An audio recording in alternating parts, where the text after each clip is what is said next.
여러분 안녕하십니까, 황상무입니다. 중앙선거방송토론위원회가 주관하는 제18대 대통령 선거 후보자 토론회, 오늘 마지막 시간입니다.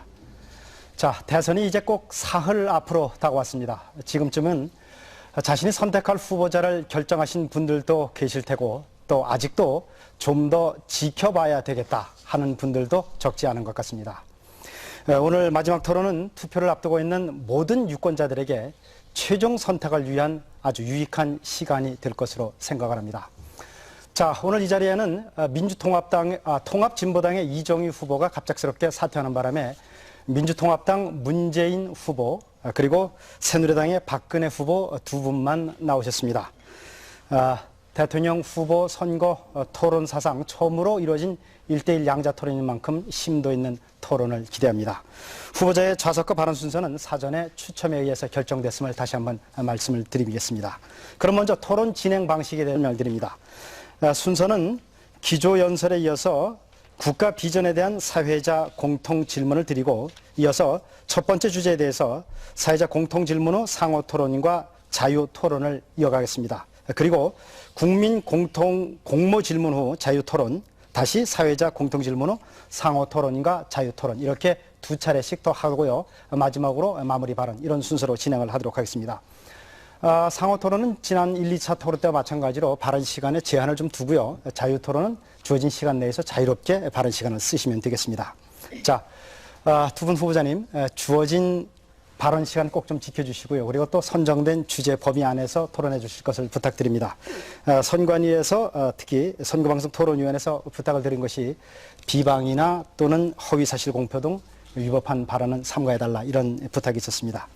자, 토론 형식이 세 분에서 두 분으로 갑자기 변경이 되고 또 좀 준비가 좀 급박해서 두 분이 사실 좀 너무 좀 긴장하신 것 같아서 제가 가볍게 긴장을 푸는 차원에서 가볍게 덕담 좀 하나씩 좀 부탁을 드리겠습니다. 상대에 대한 덕담입니다. 예정이 없던 것이라 좀 혹시 좀 긴장하실지 모르겠는데, 상대에 대한 덕담이니까 환하게 웃으시면서 좋은 말 한두 마디씩 간단하게 좀 해주십시오. 어느 분부터 하시겠습니까? 예, 제가 먼저 할까요? 예. 문 후보님부터 간단하게 한두 마디. 예. 갑자기 이 포맷이 바뀌어서 당황스럽습니다만, 우리 박근혜 후보님은 평소부터 잘 아시는 그런 주제들이기 때문에 잘 하실 것 같습니다. 네, 박근혜 후보님도 좀 웃으시면서. 예. 제가 안 웃은 것 같이 되잖아요. 그렇게 네, 죄송합니다. 문 후보님도 잘 하실 것이라고 생각합니다. 예. 네, 감사합니다. 자, 이렇게 오늘 토론에서는 서로 상대에 대한 배려와 예의도 좀 기대를 해보겠습니다. 자, 시청자 여러분들께도 지난 2차 토론 때와 마찬가지로 채점표로 하나씩 준비를 해주실 것을 부탁드립니다. 자, 그러면 후보들의 기조 연설로 토론회를 시작하도록 하겠습니다. 주어진 시간은 2분입니다. 먼저 문재인 후보께서 발언해 주시기 바랍니다. 국민 여러분, 다음 정부에서 어떤 과제들이 꼭 이루어져야 한다고 생각하십니까? 모든 국민들이 공통적으로 생각하는 과제는 새정치와 파탄난 민생을 살리는 것 아니겠습니까? 그리고 민생을 살리는 방안으로 모든 국민들이 동의하는 것, 심지어 새누리당까지 동의하는 것은 일자리와 경제민주화 그리고 복지국가입니다. 거기에 더하자면 안보를 굳건히 하면서 남북 평화를 되살리고 또 더 발전시키는 일, 그리고 경제 위기를 극복하는 일이 될 것입니다. 여러분, 이 과제들을 보다 잘 수행할 수 있는 후보가 누구이겠습니까? 새정치, 일자리, 경제민주화, 복지국가, 안보, 평화, 그리고 경제위기 극복, 누가 잘할 수 있겠습니까? 여러분, 그 점만 놓고 판단해 주십시오. 정당, 지역, 니 편, 내 편 떠나서 그냥 있는 그대로 판단을 해 주십시오. 누가 잘하겠습니까? 지금 제시하는 정책도 보시고, 또 과거에 어떤 입장이었는지, 또 살아온 삶을 볼 때 진정성이 있는 것인지 함께 살펴주십시오. 그리고 그 판단에 따라 투표를 해 주십시오. 5년 동안 후회하지 않을 투표를 해 주십시오. 또 투표를 외면하거나 포기하지 말아 주십시오. 투표해야만 세상을 바꿀 수 있습니다. 결코 기대에 어긋나지 않는 국민들께서 자랑스러워할 대통령이 되겠습니다. 네. 이번에는 박근혜 후보 기조연설 해주시기 바랍니다. 예, 국민 여러분 안녕하십니까? 나라의 운명과 여러분의 삶이 걸린 대선이 이제 3일 앞으로 다가왔습니다. 지금 국내외 정세가 매우 어렵습니다. 가뜩이나 경제 여건이 어려운데 내년에는 더 큰 세계 경제 위기가 온다고 하고, 또 북한은 핵무기 운반 수단인 장거리 미사일을 발사해서 또 안보에 큰 위협을 주고 있습니다. 이런 상황에서 이번에 맞는 대선 정말 중요합니다.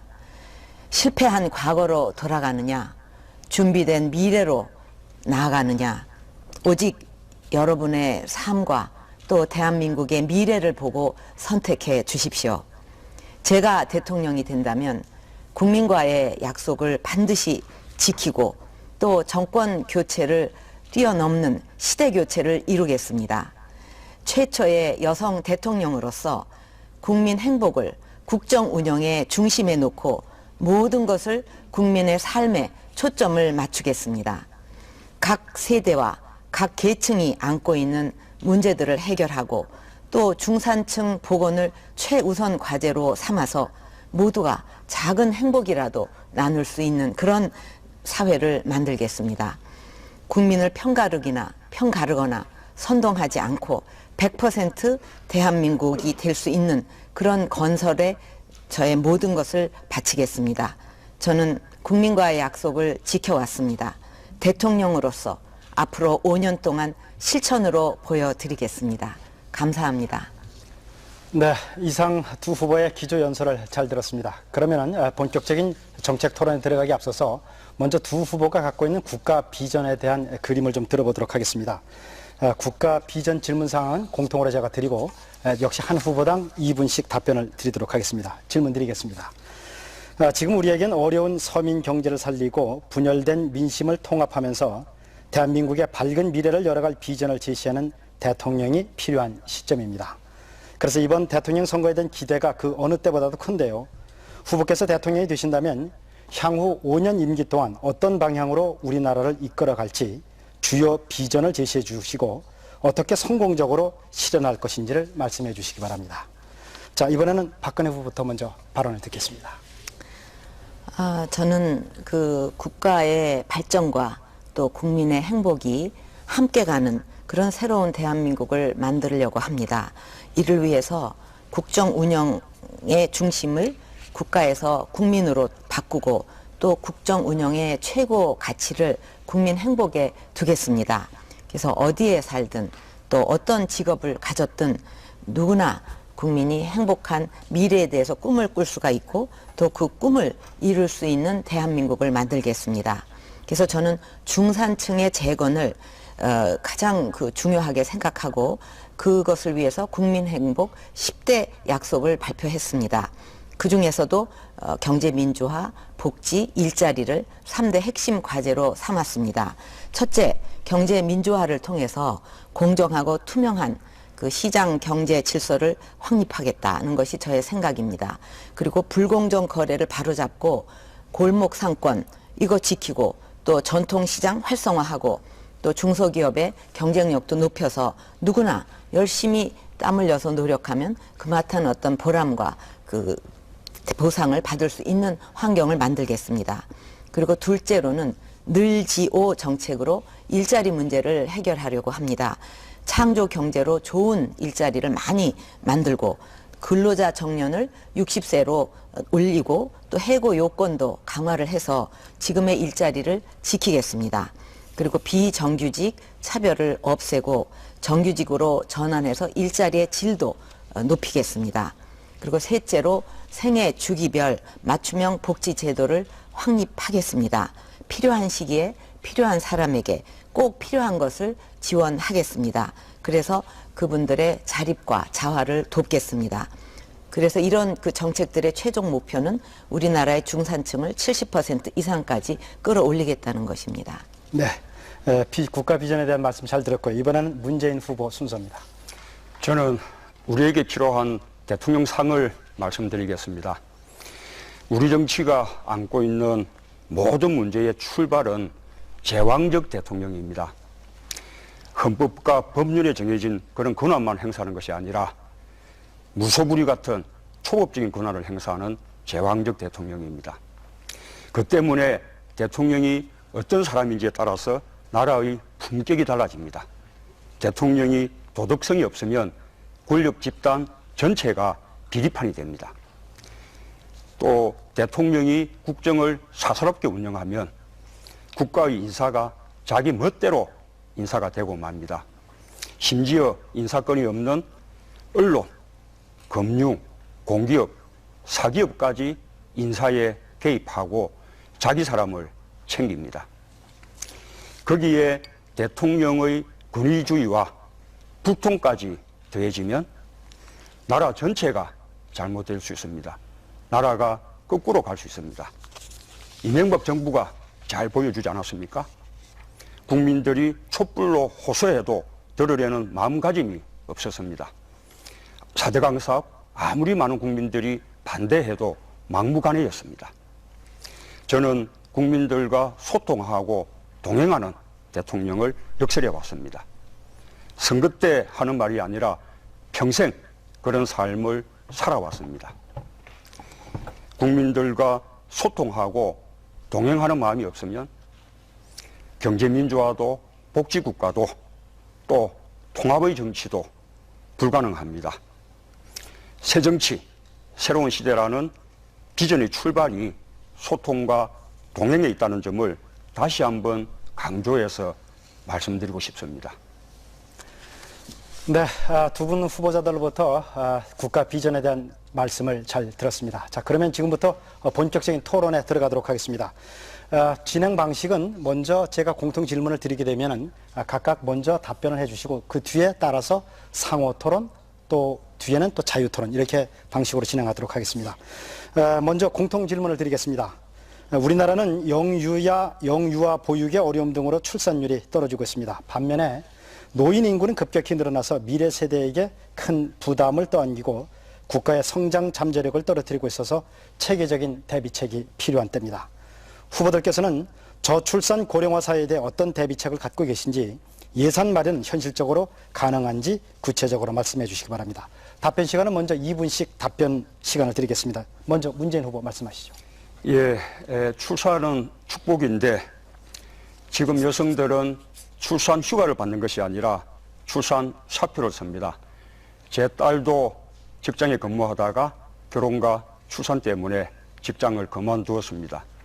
애 낳을 때부터 대학 졸업할 때까지 아이를 온전하게 키우는 데 드는 총 비용이 2억 7천만 원 든다고 합니다. 그런 경제적인 부담 때문에 아이를 안 낳는 것이 아니라 못 낳는 거 아니겠습니까? 아이는 엄마가 낳지만 키우는 것은 국가가 책임져야 합니다. 무상급식, 무상보육, 반값 등록금 그래서 꼭 해야 합니다. 또 한편으로 고령화에도 철저하게 대비해야 됩니다. 저도 86세 되신 어머니가 계십니다만 세계에서 가장 열심히 됐는데도 또 가장 가난한 우리 어르신들 그것이 지금 현실입니다. 기초노령연금을 2배로 늘려드리겠습니다. 또 의료비 100만 원 상한제를 꼭 실현해서 어르신들이 돈이 없어서 치료받지 못하는 일이 없도록 하겠습니다.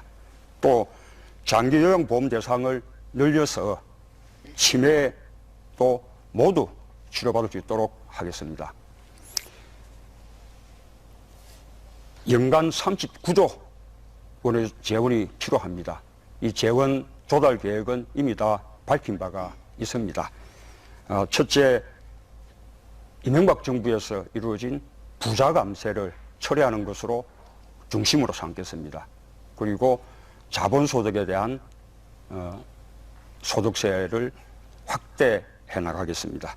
그렇게 해서 국민이 낸 세금을 국민들께 돌려드리고 효도하는 정부, 또 친정 어머니 같은 그런 정부를 꼭 만들겠습니다. 네, 말씀 잘 들었고요. 다음에는 박근혜 후보님 말씀 듣겠습니다. 출산율을 높이는 것이 중요하겠습니다. 그래서 이것을 위해서 첫째는 아이를 믿고 맡길 수 있는 보육시설을 확충하고 또 아이 기르는 비용을 국가에서 적극 지원을 하겠습니다. 그래서 0세부터 5세 보육은 국가가 책임을 지도록 하겠습니다.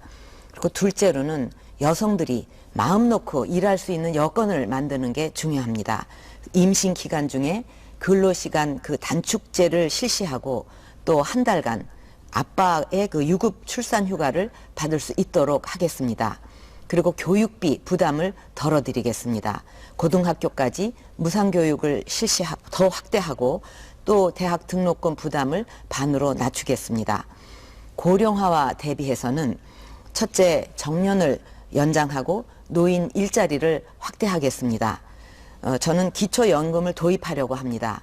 그래서 노후에 그 소득을 보장하고 또 세 번째로는 4대 중증 질환, 뭐 중풍이나 암 같은 이런 4대 중증 질환에 대해서는 100% 건강보험이 적용되도록 해서 그 의료비 전액 지원 등 그 의료 서비스 체제를 강화하겠습니다.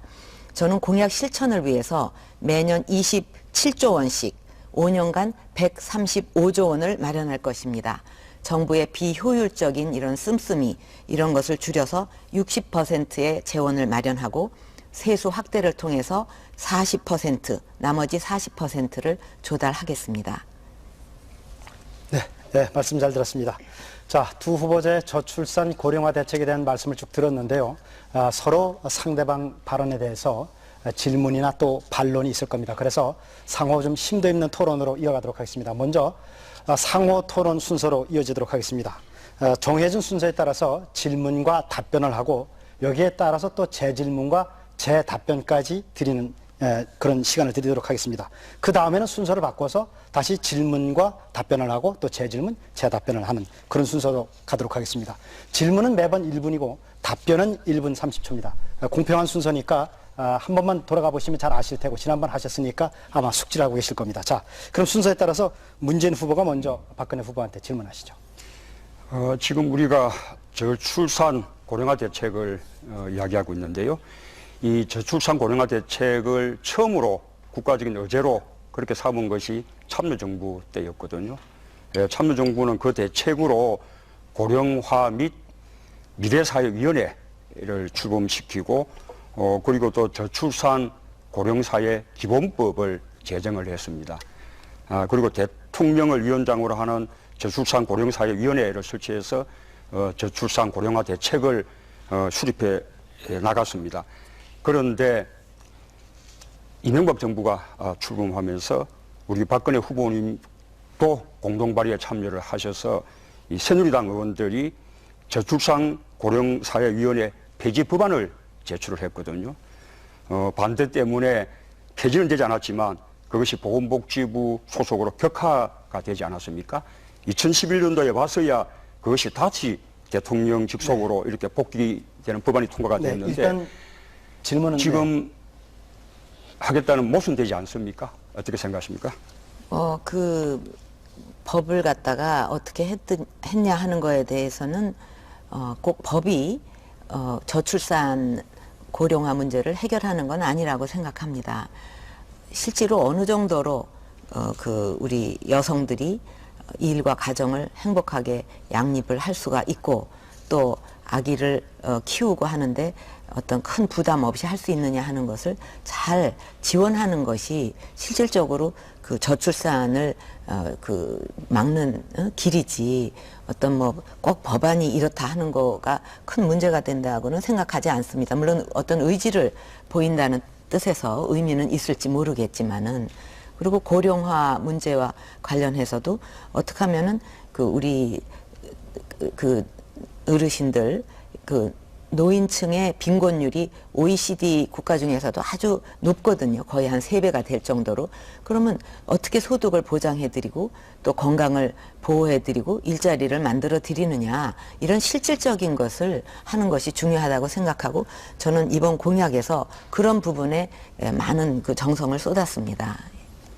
이 과기부가 없어지니까 우리 과학기술의 경쟁력이 떨어지듯이 이 저출산 고령화 사회 문제가 심각하다면 그것을 주관하는 컨트롤 타워가 필요한 것이거든요. 그 컨트롤 타워를 없애버리면 그만큼 대책이 빈약해질 수밖에 없는 것이죠. 그것이 모순이라는 것이고요. 방금 노인 빈곤율도 말씀하셨는데 그것도 마찬가지입니다. 이 한나라당 시절에 2008년도 총선 때 어르신들의 기초노령연금을 9만 원에서 36만 원으로 3배를 높이겠다. 그렇게 공약을 했었거든요. 그러나 지난 우리 이명박 정부 5년 내내 한 푼도 올리지 않지 않았습니까? 우리 민주통합당이 지속적으로 요구했는데도 끝끝내 반대를 했거든요. 이제 다시 선거 때가 되니까 기초노령연금을 2배로 올리겠다. 그렇게 공약을 하시는데, 그랬으면 새누리당 정부 때 진작 올렸어야 하지 않습니까? 네, 질문 시간은 끝났고요. 박근혜 후보님 1분 30초간 답변하실 수 있습니다. 이것도 제가 답을 해야 네. 되겠죠. 그 컨트롤 타워는 또 보건복지부에서 할 수가 있다고 생각을 합니다.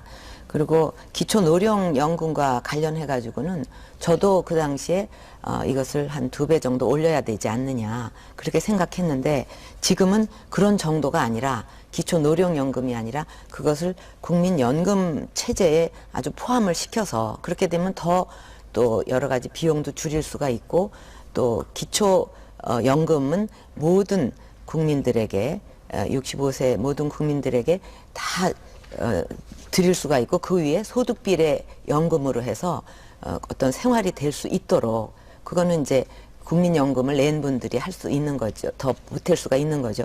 그래서 더 완벽한 그런 그 노인 소득 보장을 저는 이번에 공약을 했습니다.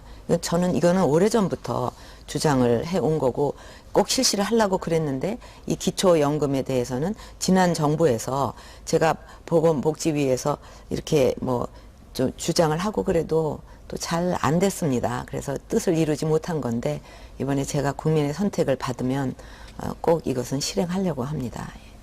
네, 박근혜 후보님 시간이 조금 남았습니다만 일단 답변이 되신 거죠? 예. 그러면 지금부터는 또 박근혜 후보님이 문재인 후보님한테 질문을 하실 수 있습니다. 질문 시간은 1분이고요. 예. 답변 시간은 1분 반입니다. 그 문 후보님께서 아동수당을 도입하겠다고 하셨습니다. 그래서 12세까지 모든 아동한테 이것을 지급을 하게 되면 연간 한 7조 원이 투입이 돼야 되는데, 이거는 2009년도에 일본의 그 민주당의 총선 공약이었습니다. 근데 그 후에 어떻게 됐냐 하면은 작년 7월에 일본 총리가 이거에 대해서 대국민은 사과를 하고 약속했던 금액을 절반으로 줄였다가 결국은 공약을 폐지시켰습니다. 재정 형편이 가능하다면 누가 반대를 하겠습니까? 근데 이게 지금 당장 편하자고 후대에 빚을 넘겨서는 안 된다고 생각을 합니다. 일본의 경우에는 포기를 했고, 또 시행 중인 다른 나라들도 막대한 예산 때문에 이것을 축소하거나 없애거나 그렇게 하고 있는 실정입니다. 그래서 이렇게 그 내놓으신 공약이 현실 여건과 또 실천 가능성이 있다고 보시는지 좀 질문 드리겠습니다. 우선은 제가 정책 공약집을 발간을 했거든요. 저의 모든 정책 공약을 최종 정리해서 한 권의 책으로 엮어서 내놓았습니다. 그것이 저의 최종 공약이니까 그 공약집에 근거해서 말씀해 주시기를 부탁을 드리고요. 우선은 아동수당이 출산율을 높이는데 아주 큰 효과가 있다는 것은 유럽의 프랑스를 비롯한 많은 국가들이 증명을 하고 있습니다. 그러나 저도 이 아동수당은 앞으로 우리가 장기적으로 그렇게 가야 될 방향이지 지금 당장 실천하겠다는 것은 아닙니다. 우선은 무상보육이 우선이죠.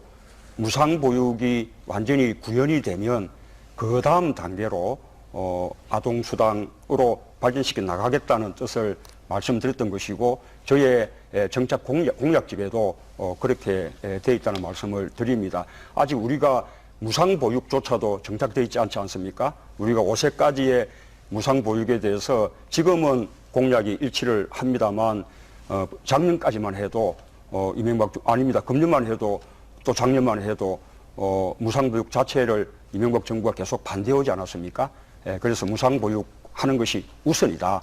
그래서 양육수당이 다 이렇게 통일되고 나면 그 뒤에 아동수당으로 발전시켜 나가겠다라고 말씀드립니다. 근데 네. 사실 그 아동 수당이 OECD의 연구에 따르면 예산은 막대하게 드는데 별로 그렇게 출산율을 높이는 데는 효과가 없다는 그런 그 결과가 나왔습니다. 지금 공약집에는 없다고 그러셨는데 지난번 그 매니페스토 제출 자료에는 있었고 또 여러 번 뭐 2017년까지 도입하겠다고 하셨기 때문에 제가 여쭤본 건데 그러면 이거는 이제 폐기를 하시는 거죠, 지금은요? 아동수당은 장기적으로 무상보육이 하시겠다. 정착되고 나면 장기적으로 발전시킨다라고 된 거죠. 예, 근데 장기적으로 예, 그래서 지금 당장 별로 뭐 그것이- 재원 소유를 예, 그러니까 걱정하실 필요는 없습니다. 네, 잠시만요. 네, 박 그다음에 후보님 질문 제가 시간입니다. 질문을 또 네. 드리겠습니다. 문 후보님, 국공립 그 보육 시설을 시설 수 대비해서 20%로 확대하겠다고 하셨습니다. 근데 문 후보님이 몸담았던 그 참여정부는 국공립 보육 시설 30% 확대를 공약을 했지만 오히려 임기 말에는 5.7%로 줄어들었습니다. 현재 네. 국공립 보육시설이 5.2%인데 5년 내에 20%까지 네. 확대하려면 최소한 6천 개를 지어야 되고 네. 비용도 6조 이상 질문 들어가야 되는데 요지는 다 나오셨죠? 예. 네. 이게 어떻게 재원 조달 방안이라든가 실천이 어려울 네. 것 같아서 질문을 드리는 겁니다. 문 후보님. 예, 답변해 주십시오. 지금 참여정부 때는 우리 그 박근혜 후보님도 그때 보건복지위원회에 계셨다니까 사정을 잘 아시겠습니다만 이 국가가 이 보육에 대한 지원을 획기적으로 늘린 정부였습니다. 참여정부 이전보다 무려 9배나 이 이제 국가 보육비 예산을 늘렸죠. 그러나 그때는 보육시설에 보내는 보육에 대해서 국가가 지원해 주는데 우선을 했고 그 때문에 국공립 보육시설을 늘리는 것까지는 우리가 이러지 못한 것이죠. 왜 그런가 하면 국공립 보육시설을 늘리려면 민간 보육시설, 민간 어린이집 경영자들과 사이에 사회적 합의가 필요합니다. 그 당시 그때 그 합의가 미처 이루어지지 않았거든요. 저는 국공립 보육시설을 2배 늘린다고 지금 공약을 하고 있습니다만 제가 늘리는 방안은 첫째는 민간 어린이집을 인수해서 국공립으로 전환하거나 또 민간 어린이집이 미치지 못하고 있는 소외된 지역에 국공립 어린이집을 신설하겠다는 것입니다. 그리고 그에 대한 필요한 재원은 이미 아까 말씀드린 연간 39조 필요한 그 재원 속에 이미 다 포함되어 있다는 말씀을 드립니다. 네, 이렇게 해서 이제 두 분으로부터 질문과 답변, 또 재질문, 재답변, 또 서로 바꿔서 또 들었는데요. 계속해서 같은 주제를 가지고 좀 더 심도 있게 토론하기 위해서 자유 토론으로 들어가도록 하겠습니다. 자유 토론은 한 분당 3분씩 시간을 드리고요. 이 안에서 자유롭게 발언을 하시면 됩니다. 문재인 후보께서 먼저 발언해 주실까요? 이 재원 이야기가 나오는데요. 우리 이 고령화 대책으로 가장 필요한 것이 이 노인들을 이 질병에 대한 공포로부터 해방시켜 드리는 거 아니겠습니까? 역시 이제 의료복지가 중요한데요.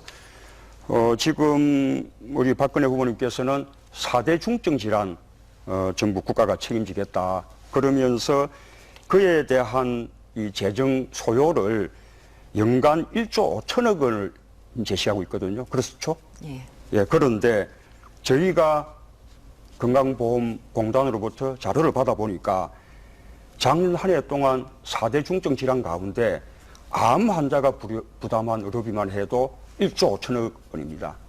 거기다가 뇌혈관 질환 그리고 심혈관 질환 환자까지 다 부담한 의료비를 합치면 3조 6천억이 되거든요.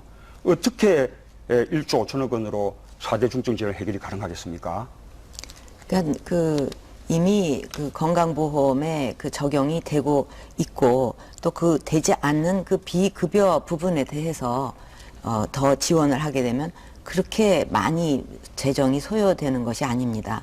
그래서 사실은 한다면 모든 걸 다 하면 좋겠지만은 우선은 우리가 그 가장 국민들이 많이 그 고통을 받고 있고 또 많은 분들이 걸리고 있는 이런 중증 질환에 대해서 먼저 그 안심할 수 있도록 그 의료비를 건강보험에서 적용을 하고 그리고 또 나중에 우리가 더 늘려갈 수 있지만은 모든 것을 한꺼번에 지금 할 수는 없기 때문에 그런 그 4대 중증에서부터 먼저 하겠다.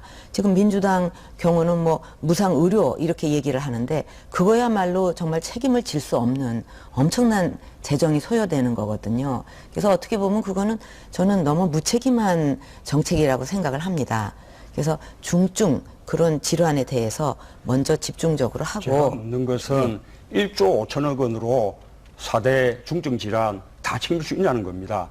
이 4대 중증 질환에서 이제 문제가 되는 것은 건강보험에서 아예 제외되는, 급여에서 제외되는 비급여 치료비가 너무 들기 때문이거든요. 예를 들면 MRI 검사라든지 이런 비급여 그 선택 진료 관계죠. 같은 예. 경우는 해당이 안 되고, 예. 그 다음에 또 가장 돈이 많이 드는 간병비도 해당이 안 되고, 그 다음에 지금 혹시 그 6인 병실 가보셨습니까? 예, 가보신 적 있습니까? 예, 예. 지금 6인 병실만 보험 적용이 되는데 그 6인 병실 보시면 환자 6명에 간병인 6명 그냥 뭐 치료하는 곳이 아니라 북새통 같지 않습니까?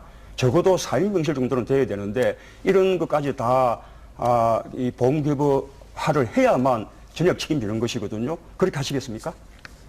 병실에 뭐 그 6인이 들어가고 4인이 들어가고 그런 것까지 그 따져서 자꾸 얘기를 간병비는? 하실 필요는 없고요. 간병비 보험 대상이 됩니까? 그거는 다 그 치료비에 그 전부 해당이 되니까 그마탄 계산이 나오는 거지. 지난번에는 이 비보험급여를 급여재산으로 전환하는 것을 하지 않는다라고 말씀하지 않았습니까? 왜요? 비급여를 갖다가 그렇게 비급여되는 부분을 갖다가 그렇게 커버를 해서 거기에 대해서는 100% 책임을 좋습니다. 지겠다고 그러면 하는데, 예. 그런 간병비, 그다음에 선택 진료비를 다 보험급여로 이렇게 전환을 하고 하는데도 1조 5천억으로 충분하다는 것입니까? 예, 제가 예. 그것을 묻는 것입니다. 예, 예. 어떻게 충분한지 아까 제가 말씀드렸지 않습니까? 암 치료비만 본인 부담비가 1조 5천억인데 어떻게 4대 질환을 가능하겠습니까? 암 질환만 갖고 1조 5천억이 든다고 생각 안 합니다. 그거는요. 거기서 계산을 좀 잘못하신 것 같아요. 자, 발언 시간이 박 후보님 뭐 많이 남으셨고 문 후보님 한 40초 정도 남으셨는데 좀 더 발언 시간 쓰시죠. 제가 질문할 수 예, 있지 않습니까? 더 하셔도 됩니다. 그렇습니까? 예, 뭐 하시죠. 예. 그 이제 올해 그 보육비 지원을 확대하면서 이제 보육비 지원을 이제 자꾸 늘려가면서 각 지자체마다 그 자꾸 이렇게 늘어나는 그 지방비를 감당을 못 해갖고 그 무상 보육이 중단될 위기까지 가지 않았습니까? 근데 복지 정책은 이제 그 지방비 부담을 고려하는 것이 그래서 중요하다고 생각을 합니다. 근데 이제 문 후보님 복지 재원 조달을 보면 증세를 통해서 연간 19조 원을 걷어서 사용한다고 그러셨습니다. 근데 19조 원의 40%는 그 지방에 가야 된다는 사실을 간과하신 거 아닌가. 그 지방으로 가야 할 세금 8조 원까지 중앙정부에서 다 쓸 수는 없는 거 아니겠습니까? 근데 그 공약집에 보육비 지원 예산이 연평균 4.6조 원인데 지자체 부담분인 4.6조 원을 그럼 어떻게 해결을 하실 것인가? 또 올해 그 보육 대란의 위기도 경험을 했는데 지방 재정을 전혀 고려하지 않으시는 건지 이제 그거를 좀 질문을 드리겠습니다. 금년에 그 무상보육 비용이 펑크가 난 것은 처음부터 이명박 정부와 우리 새누리당이 그에 필요한 예산 소요를 잘못 산정했기 때문이죠. 그래서 우리가 재정적으로 감당할 수 없는 것은 아니었지 않습니까?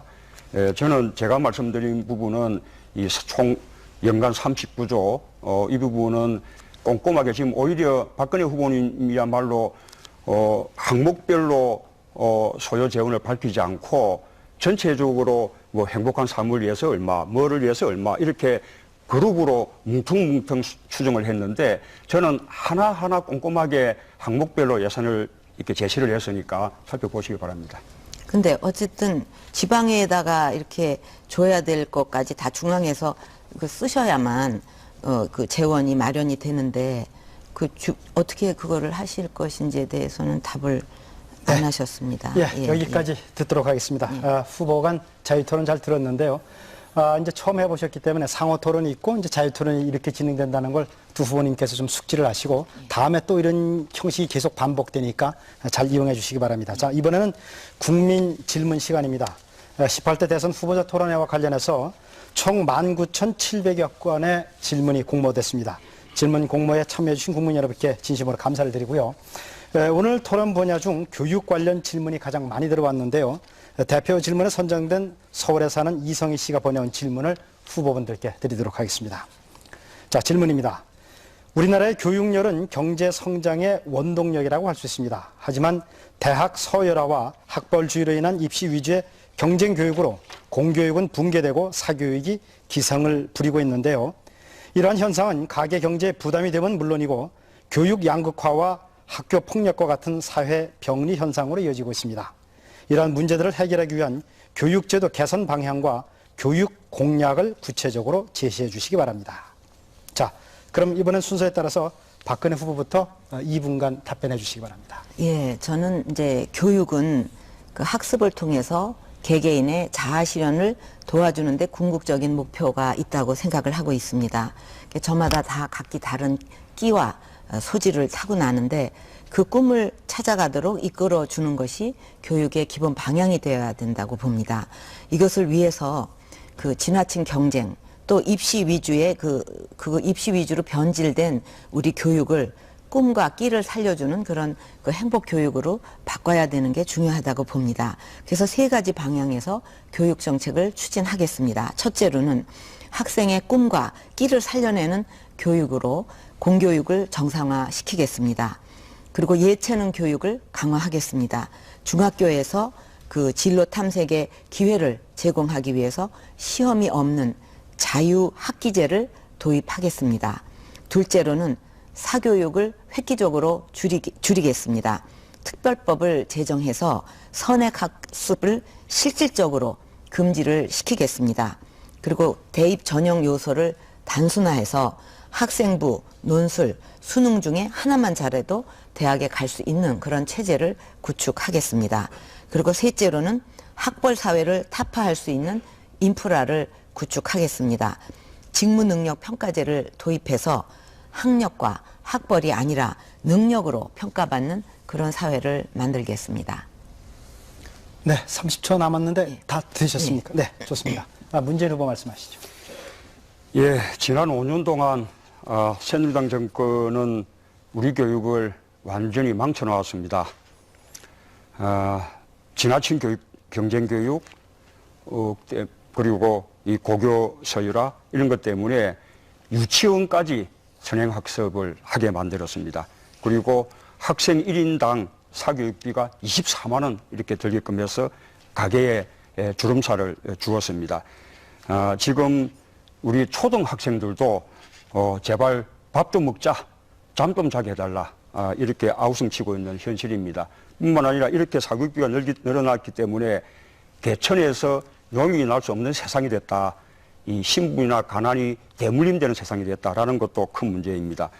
저는 이 교육제도를 근본적으로 바꿀 필요가 있다고 생각합니다만 정권이 바뀔 때마다 그때그때 대통령 한 사람의 뜻만 가지고 교육제도가 바뀌는 것은 안 된다고 생각합니다. 국민들 전체의 합의가 필요하다고 보고요. 그것을 위해서 정치적으로 독립된 국가교육위원회를 설립해서 그것을 통해서 사회적 합의를 통해서 교육제도를 근본적으로 바꿔나가겠습니다. 기본적으로는 성장 단계별로 공교육을 강화할 필요가 있다고 봅니다. 초등학교는 행복한 학교를 만들기 위해서 혁신학교로 전면 바꾸는 방향을 추진하겠습니다. 그리고 중학교는 진로 적성을 찾는 그런 쉼표가 있는 행복한 중2 프로젝트를 추진하겠습니다. 고등학교는 고교 서열화를 없애겠습니다. 그리고 대학 입시를 단순화해서 수능, 내신, 특기 적성, 그리고 기회균등 선발 이 4가지 트랙으로 단순화하겠습니다. 그렇게 해서 교육비 부담을 획기적으로 낮추고 아이들이 행복한 교육 또 미래를 꿈꿀 수 있는 그런 교육을 만들겠습니다. 네. 두 분의 교육제도 개선 방향에 관한 말씀을 잘 들었는데요. 그러면은 이번에는 이 교육제도 개선 방향에 대해서 자유 토론을 이어가도록 하겠습니다. 이번에는 한 후보당 10분씩 발언 시간을 드리겠습니다. 충분한 토론으로 가지고 계신 교육 정책에 대한 보관이라든가 또는 어떤 식견이라든가 경륜을 충분히 보여주실 수 있을 것으로 생각됩니다. 자, 이번에는 박근혜 후보께서 먼저 시작해 주시죠. 예, 문 후보님은 특목고, 자사고 이것을 일반고로 전환하겠다고 하셨죠. 예, 그렇습니다. 근데 지금 이제 그런 특목고, 자사고를 일반고로 이렇게 강제로 폐지를 하게 될 경우에 교육 정책의 혼선이라든가 또 이해 당사자들이 받는 직접적인 불이익 또 다양한 교육 수요를 충족시키지 못하는 문제 등 여러 가지 사회적인 혼란과 갈등을 초래할 수가 있습니다. 이런 지적에 대해서 어떻게 생각을 하십니까? 특목고 가운데 과학고나 기술고는 그대로 존속이 필요합니다. 그것은 설립 취지대로 지금 잘 운영이 되고 있거든요. 제가 말씀드리는 것은 특히 외국어 고등학교인데 당초 목적대로 외국어의 능력을 특별하게 키워서 외국어를 전공하는 대학으로 그렇게 진학하는 것이 아니라 그냥 입시 명문 학원처럼 입시를 위한 그런 학교로 운영이 되고 있어서 이 고교 서열화에 큰 이유가 되고 있습니다. 그래서 이런 외국어 고등학교 대해서는 당초 설립 취지대로 운영을 하도록 그렇게 일정한 기간을 주어서 유도를 하고 그것이 이행되지 않을 경우에 일반고로 전환하겠다라는 것이 제 공약입니다. 근데 특목고, 자사고 이거 전체를 이렇게 말씀을 하셨지 외국어교라고 이렇게 박아서 말씀하시는. 그렇습니다. 이렇게 다 학교별로 다 세분했습니다. 예. 그러면은 제 생각에는 특목고는 특목고 목적에 맞게 그리고 또 자사고는 설립 운영에 맞게 이렇게 운영이 되도록 관리 감독을 강화하면 되지 않겠는가. 지금 자사고가 그리고 또 일반고의 활성화도 또 한편으로 적극 지원을 하고요. 그래서 저는 수월성과 평등성을 함께 추구할 수 있는 그런 고교 교육 체제를 추구하는 것이 더 바람직하지 않은가 생각을 합니다.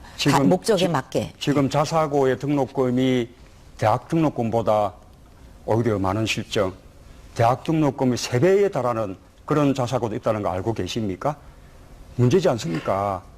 이것이 이 고교 서열화의 이유가 되고 그러니 고교 입시가 사실상 부활될 것이나 같고 그러니 유치원 때부터 선행학습하게 되는 것 아니겠습니까? 아까 박근혜 후보님 선행학습을 실질적으로 금지시키겠다 이렇게 말씀하셨는데 선행학습 금지하는 법을 만드실 겁니까? 그렇죠. 예. 아니죠.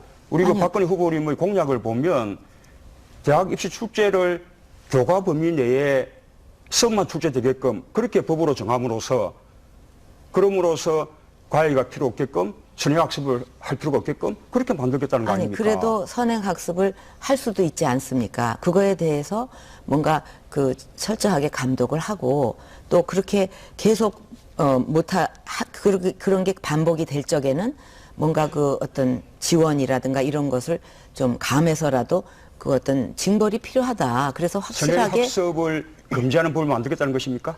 그렇죠. 예. 선행학습 못하도록 강제하겠다는 것입니까? 강제해야죠. 그런 공약이 박근혜 후보님 공약이 거기 없습니다. 공교육 정상화에 거기 그렇습니까? 다 들어 있습니다.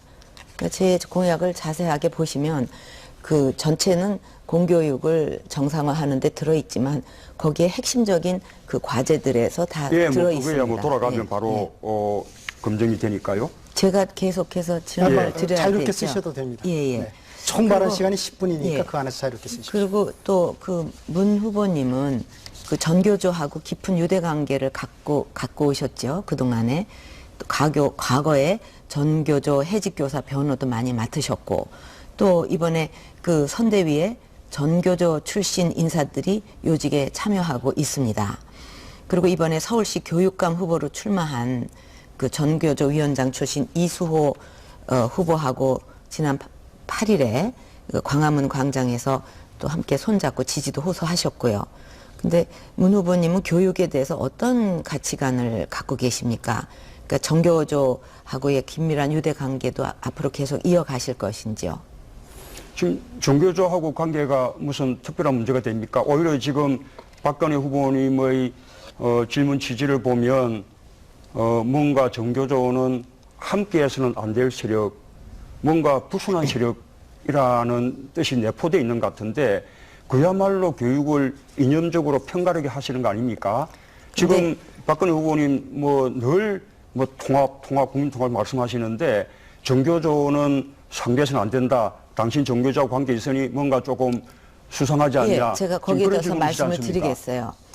그 지금 문 후보님의 문 후보님이 이념교육, 또 시국선언, 또 민노당 불법 가입 등으로 그 학교 현장을 그 혼란에 빠뜨려온 그 전교조와 그 유대를 그러니까 그 계속 강화하시는 게 아무 문제가 없다고 저는 한국교총하고도 많은 관계를 맺어왔고 그쪽하고 관계가 문제가 아니라 제가 변론을 많이 해드렸습니다. 예, 전교조가 그동안에 이제 이념교육이라든가 뭐 여러 가지 학교 현장을 혼란에 빠뜨려온 그런 전교조로 국민들이 다 알고 있습니다. 근데 계속 강화를 그러면 이제 계속 하시겠다는 그런 뜻으로 제가 받아들여서 우려스럽고요.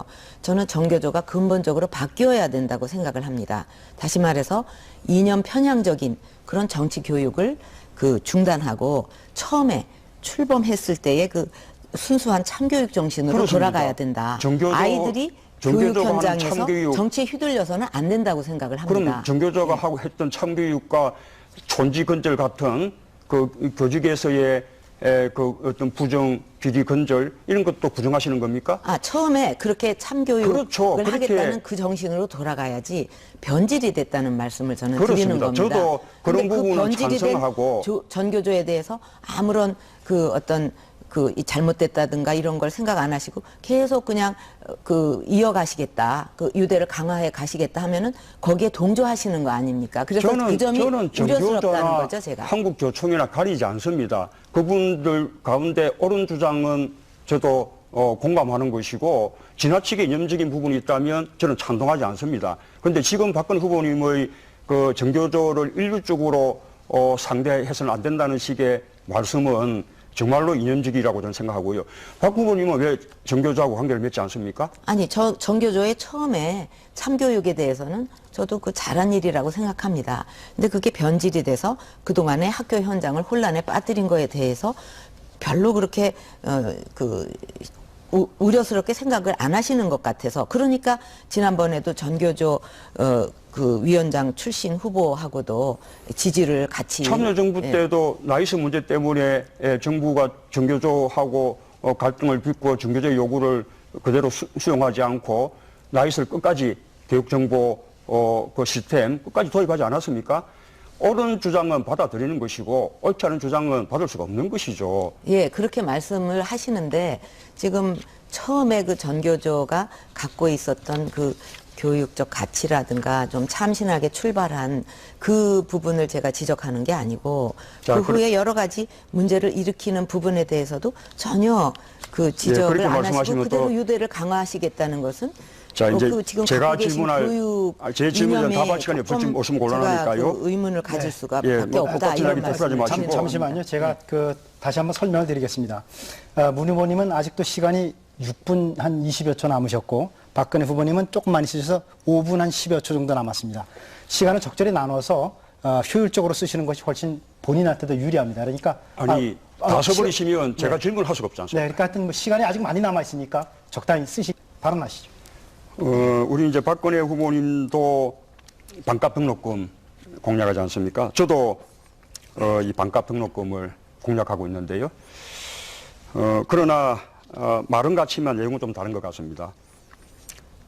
우선 이 반값 등록금이 필요한 것이야 뭐 너무 당연한 것 같고요. 공감한다고 봅니다. 그런데 이 반값 등록금에 대해서도 우리 박 후보님의 주장이나 태도가 늘 왔다 갔다 했는데 2006년도 지방선거 때 그때 그 한나라당 대표로 계시면서 반값 등록금을 주장하셨거든요. 그리고 2007년 대선 때도 이 반값 등록금을 공약을 하셨습니다. 그런데 18대 국회에서는 4년 내내 민주통합당이 반값 등록금을 요구를 했는데 희정일관 거부하지 않았습니까?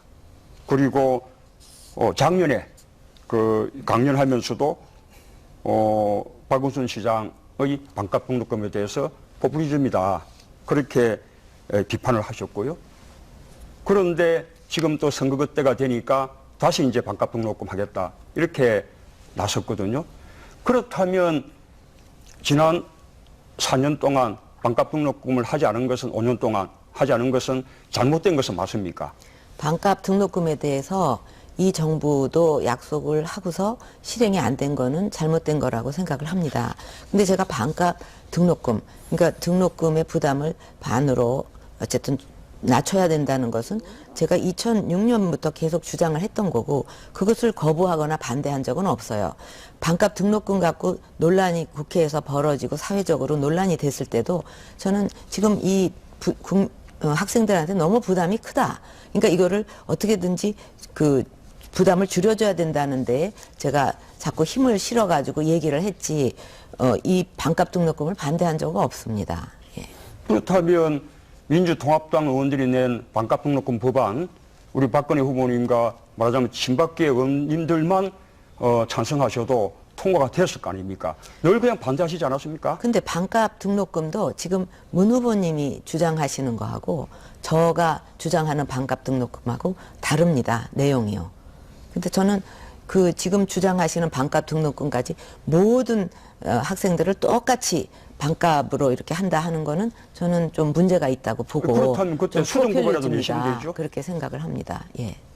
그래서 지금 저는 제대로 된 실질적으로 어려운 정말 어려운 학생들한테는 아예 무료로 학교를 다닐 수 있게 해주고 그다음 소득 분위별로 해서 조금 더 형편이 괜찮은 사람들은 조금 뭐 75%라든가 이렇게 50%라든가 이 정도 부담하고 또 더 어려운 학생들은 조금 덜 부담을 하고 이런 식으로 좀 차등을 둬서 결국은 전체 한 14조가 되는 대학 등록금이 한 7조 정도로 이렇게 부담이 덜어져야 된다. 그게 제대로 학생들을 돕는 그 반값 등록금이라고 생각을 합니다. 근데 지금 갖고 계신 것은 완전히 똑같이 모든 학생들에게 반값 등록금 아닙니까? 그렇습니다. 저는 우선 대학에 지원을 해서 대학이 학생들로부터 받는 등록금 자체를 반값으로 낮춘다는 겁니다. 그것은 모든 계층과 상관없습니다. 다만 저소득 계층에 대해서는 그 낮춰진 반값 등록금에서 또다시 장학금 같은 것들이 적용될 수가 있죠. 그런데 그 박근혜 후보님은 그것이 아니라 학생들에게 등록금의 절반 정도를 장학금으로 지급하겠다는 그 방안이시지 않습니까? 국가 장학금으로. 그렇죠. 그리고 또 국가만 장학금으로 하는 게 아니라 대학이 등록금을 인상을 하면 뭔가 대학에서도 장학금으로 내고 또 대학도 어떤 구조 조정을 통해서 거기서도 또 일부 부담하고 그렇게 해서 그 학교, 정부, 이렇게 사회가 이런 부분은 같이 노력을 해 나가야 된다 이렇게 생각을 합니다. 예. 그러니까 우선은 대학이 등록금 인상을 억제하는 그런 장치가 전혀 없고요. 또 등록금을 인하할 수 있는 그런 식의 노력도 담기지 않은 것 같고요. 그다음에 또 장학금의 재원의 절반을 결국은 대학이 부담하게 하는 거란 말입니다. 그것이 단기간은 몰라도 어떻게 해마다 그것이 가능하겠습니까? 그렇게 생각하면 박근혜 후보님 반값 등록금은 맞아요. 우리만 반값 등록금이지 실제 반값 등록금하고는 다르지 않냐. 제가 지금 말씀하시는 걸 들으면서 이 말씀은 꼭 드려야 되겠다 하는 생각이 드는 게 지금 반값 등록금 얘기가 나오고 학생들의 이 엄청난 부담 때문에 많은 학생들이 고통을 받는 이거를 누가 시작을 했냐 이거죠. 이 등록금 부담에 대해서 그 문 후보님이 주역이셨던 참여정부에서 역대 최고로 엄청나게 올려놓은 거예요. 그래서 국공립 때는 무려 57.1%, 사립 때는 35.4%나 폭등을 했습니다. 근데 이 정부 들어서는 대학 등록금이 4% 올랐거든요. 그러면 우선 문 후보님은 학생들과 학부모들에게 이렇게 엄청난 고통을 준 데 대해서 사과부터 하셔야 된다. 그리고 그렇게 반값으로 전부 한다 하기 전에 이렇게 엄청나게 폭등시켜 놓은 거에 대해서 이런 분이 이거를 또 반값으로 하겠다는 데에 대해서 그 공약의 진정성을 믿을 수 있겠느냐. 보십시오. 예. 지금 이 참여정부에 이르기까지 우리가 대학 교육의 어떤 경쟁력 강화라든지 이런 데에 더 우선을 두면서 대학 등록금이 많이 오른 거 아닙니까? 그에 대해서 제가 여러 번 사과 말씀 드렸고요. 그에 대한 반성 때문에 놓은 것이 반값 등록금 공약이지 않습니까? 그 공약을 박근혜 후보님이 먼저 하셨거든요. 그랬으면 이명박 정부 때 실천을 하셔야 되는 거 아닙니까? 그런데 이명박 정부 5년 내내 오히려 반값 등록금 해달라는 민주통합당의 요구, 학생들의 촛불 집회에 의한 요구, 그 많은 요구들을 다 묵살해 온 거 아닙니까? 이제 선거 때 와서 반값 등록금 하겠다는 건데 그것도 등록금 자체를 낮추겠다는 것이 아니라 장학금을 늘려서 반값 등록금 같은 혜택을 주겠다라는 것이거든요. 그러니 앞뒤가 안 맞지 않냐라는 것입니다. 근데 이 대학 경쟁력 때문에 이렇게 올랐다고 지금 말씀을 하시는데 실제로는 왜 그렇게 엄청나게 대학 등록금이 참여정부 시절에 폭등을 했느냐. 몇 가지 이유가 있는데 큰 것만 예로 들면 우선 등록금 자율화를 실시를 했습니다. 그러니까 이게 무슨 상한선도 없고 자율화로 하다 보니까 폭등이 됐고, 그 다음에 그 대학에 대해서 어떤 그 평가를 한다. 이런 그 명분을 가지고 그 평가 기준을 또 어디다 뒀냐면 어떤 소프트웨어적인 것이 아니라 시설 위주로 했어요.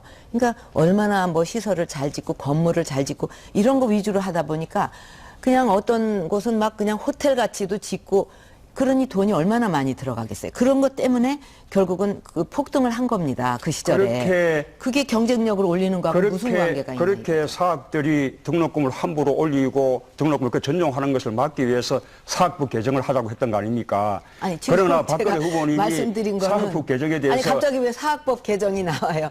아니, 지금 그래야 해결이 되죠. 그 폭등을 시킨 원인이 그 기준을, 그러니까 대학에 지원을 하는데 평가를 하는데 기준을 갖다가 시설 기준으로 했다 이거죠. 하드웨어적인 걸로. 자, 보십시오. 그러니까 전부 그 지원을 더 받기 위해서는 시설을 자꾸 만들 수밖에 없다 이거죠. 그런 게 잘못됐다는 거를 말씀드린 건데 갑자기 관계도 없는 그런 또 사학의 사학법. 행태를 바로잡 계획하는 것이 그것이 사학법이죠.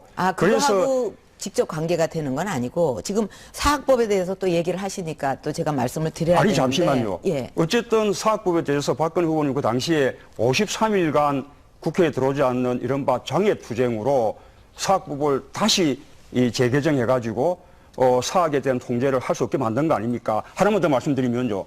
박근혜 후보님 지금 영남대학교 지금 실질적으로 7명 이사 가운데 지금 4분을 추천해 계신데 박근혜 후보님이 사실상 이사회를 같이 않습니까? 절대 안 지금 그렇습니다. 영남대학이야말로 아니, 그거는 정확히 사실을 알고 말씀을 하셔야 어쨌든 되는데. 4명 이사 추천하셨잖아요. 이렇게 된 거예요. 영남대학이 영남대에서 지금 사학 가운데서도 가장 영남대를 비싸지 제가 않습니까? 옛날에 그만두지 않았습니까? 그리고 그다음에 뭐 영남대가 잘 발전하기를 바란다는 그 마음은 있었지만 일체 영남대하고 아무 관계가 없었어요. 근데 영남대에서 이제 그 동창이라든가 학교라든가 이런 곳에서 다시 좀 그 지난번에 이사를 했던 사람이 좀 추천을 해달라. 그래서 저는 그런 거 이제 그 추천 안 하겠습니다. 그랬는데도 계속 학교 발전을 위해서 해달라고 해서 제가 개인적으로 한 게 아니라 대한변협이라든가 또 의사협회 이런 데다가 좋은 분 좀 추천해 주세요. 해가지고 거기서 추천한 분들을 제가 추천을 해드리고 그다음에 일체 그 영남대에 저는 관여를 하지 않았습니다. 근데 제가 실질적으로 후보님은 이제 자유토론 발언 시간을 다 쓰셨습니다. 자, 그렇다면 지금 박근혜 후보님 말씀은 참여정부 때 등록금이 많이 올랐으니 이명박 정부 때 반값 등록금 안 해도 괜찮았다. 그 말씀입니까? 전혀 그렇게 말씀드린 거 아니에요. 아니 지금 뭐 갑자기 왜 이명박 정부 때 반값 등록금 실천 안 했냐라고 하니까 잘못됐다고 제가 지금 그랬죠. 참여정부 때 이야기 하지 않습니까? 약속 지켰어야 된다고 그랬죠, 제가. 그거 잘못됐다고 그러지 않았습니까? 참여정부 때 등록금이 참여정부 때까지 발언 등록금이 그렇게 올랐기 때문에 계속하시죠. 반값 등록금이 대두된 것이죠. 그랬으면 실천을 하셔야죠. 그래서 제가 5년 대통령이었으면 내내 진작 했어요. 그러니까 제가 이번에 대통령으로 되면 할 겁니다. 자, 문 후보님은 아직 시간이 예. 1분 이상 또 하나 더 남으셨습니다. 말씀을 드리면요. 이 장학금을 이 소득을 따져가지고 이 차등을 줘야 된다. 그렇게 이제 그 말씀을 하시니까 얼핏 들으면 이제 그럴듯합니다. 예를 들면 뭐 이건희 회장의 손자에게까지 자금 혜택 줄 필요 있느냐 그런 말씀이시죠. 그러나 복지는 공평하게 하고 그 다음에 돈이 많은 분들한테는 세금을 더 받는 것이죠. 이 저소득자 하더라 고소득자하고 차이는 과세에서 두는 것이지 복지의 차이를 두는 것이 아니거든요. 우리가 의무교육을 하는데 그러면 이건희 회장의 손자라고 등록금을 따로 받습니까? 급식을 하는데 따로 받겠습니까? 그것이 아니죠. 복지는 공평하게 하는 것이고요. 그 다음에 거기에 저소득층에 대한 지원이 필요하면 또 자금을 추가로 지급하면 되는 것입니다. 지금 오히려 이렇게 복지 자체를 차등을 두는 것이 공평이라고 말씀하시는데 그 부분은 근본적으로 잘못됐다는 말씀을 드립니다. 네, 여기까지 자유토론 잘 들었습니다. 자, 제가 진행상 한 가지 좀 요령을 말씀을 드리겠습니다. 미리 발언을 다 쓰시게 되면 나중에 반론을 하고 싶으셔도 반론을 못 하십니다. 그리고 박 후보님은 발언을 다 쓰셨는데 또 문 후보님이 발언하시는데 끼어드셨기 때문에 지금 조금 항의가 있었습니다. 그러니까 앞으로는 꼭 반론을 하시고 싶으시면 시간을 좀 남겨놓으시고 적당히 반론하시고 문 후보님은 이번에 하여튼 발언을 많이 남으셨는데 잘 하셨습니다. 자, 세 번째 토론 주제로 넘어가도록 하겠습니다. 다음은 범죄 예방과 사회 안전 대책입니다. 먼저 공통 질문부터 드리겠습니다. 자, 국가는 기본적으로 국민의 생명과 안전을 지켜야 합니다. 하지만 우리 사회는 최근 각종 흉악 범죄가 잇따르면서 치안 불안 상황을 드러내고 있습니다. 후보자들께서는 각종 흉악 범죄가 증가하는 이유가 어디에 있다고 보시는지, 또 흉악 범죄를 예방하고 재발을 방지하기 위한 대책은 무엇인지 말씀해 주시기 바랍니다. 답변 시간은 2분이고요. 먼저 이번에는 문재인 후보부터 말씀해 주시기 바랍니다. 예, 이 새누리당 정부 5년 동안 또 이 묻지마 범죄, 그다음에 부녀자, 아동 납치, 성폭력 등 이 강력 범죄가 정말 많이 늘었습니다. 그에 비해서 근거이율은 또 뚝 떨어졌고요. 이 5년 동안 국민들 범죄 공포에 시달렸습니다. 국가의 가장 큰 책무가 국민의 안전을 지키는 것인데 새누리당 정부는 그것부터 실패를 했습니다. 지금 경찰을 불법 사찰, 시위 진압, 노동운동 탄압 이렇게 정권 유지를 위한 그런 도구로 많이 이제 써버리니까 민생 치안에 구멍이 뚫린 것이라고 생각합니다. 문재인 정부는 일상생활에서 국민의 안전을 지키는 것을 국가의 제일 책무로 그렇게 삼을 것입니다. 딸을 가진 아버지의 심정으로 국민들의 안전을 지키겠다는 약속을 드립니다. 그러기 위해서 우선 경찰력을 민생 치안에 최우선하도록 그렇게 바꾸겠습니다. 경찰 공무원의 숫자도 대폭 정원하겠습니다. 그리고 또 보다 근본적으로는 치안 대책뿐만 아니고 무엇보다 범죄를 근본적으로 예방하는 것이 또 중요하다고 봅니다. 이 경제 민주화, 복지 국가를 통해서 양극화를 해소함으로써 어떤 사회적인 이 좌절과 절망 없애주는 것, 이것이 또 범죄의 근본 원인이기 때문에 그것을 해소시켜주는 것이 흉악범죄로부터 국민들을 이렇게 보호해주는, 국민들의 안전을 지키는 근본 대책이라고 생각을 합니다. 그래서 이 경제 민주화 또 경제 복지 이런 근본적인 대책에 대해서 또 어느 후보가 더 잘할 수 있는지, 누가 국민들을 안전하게 지킬 수 있는지 국민들께서 판단해 주시기 부탁드립니다. 네. 자, 이번 순서는 박근혜 후보 순서입니다. 예, 저는 범죄, 국민이 행복하기 위해서는 우선 불안하지 않아야 된다는 것을 중요하게 생각을 합니다. 그래서 4대 척결에 대해서 약속을 드렸습니다. 성폭력이라든가 또 학교 폭력,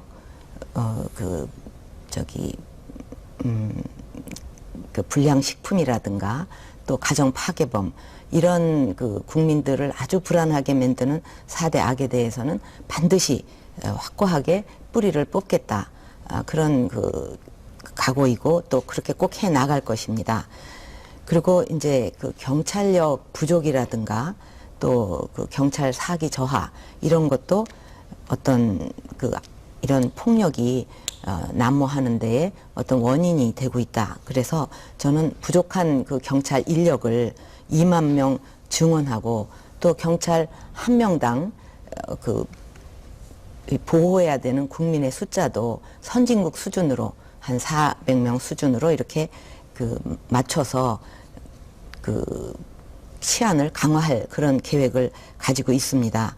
그리고 그 국회에서 제가 그 전자발찌법 같은 거를 이렇게 통과를 시키고 그랬는데 그런 부분도 전에 그 굉장히 그 힘이 들었습니다. 왜냐하면 뭐 그 가해자들의 그 인권도 뭐 보호해 줘야 된다든가 이런 주장들이 있어가지고 빨리빨리 되지를 못하고 그게 또 1년 걸리고 이런 식으로 됐는데 그런 법들에 대해서는 좀 그 우리 국민 안전 또 생명 이것을 지키는 것을 그 가장 중요한 가치로 생각해서 좀 법들도 빨리빨리 그 통과가 되고 그렇게 했으면 좋겠다는 생각을 합니다. 네, 지금 아주 뭐 열띤 토론을 벌이고 있다 보니까 스튜디오 열기도 아주 뜨거워집니다. 제가 두 후보님들께 잠깐 물 한 잔씩 좀 드시고 잠깐 여유 좀 찾으라고 좀 말씀을 드리겠습니다. 네, 한 잔씩 좀 드시죠.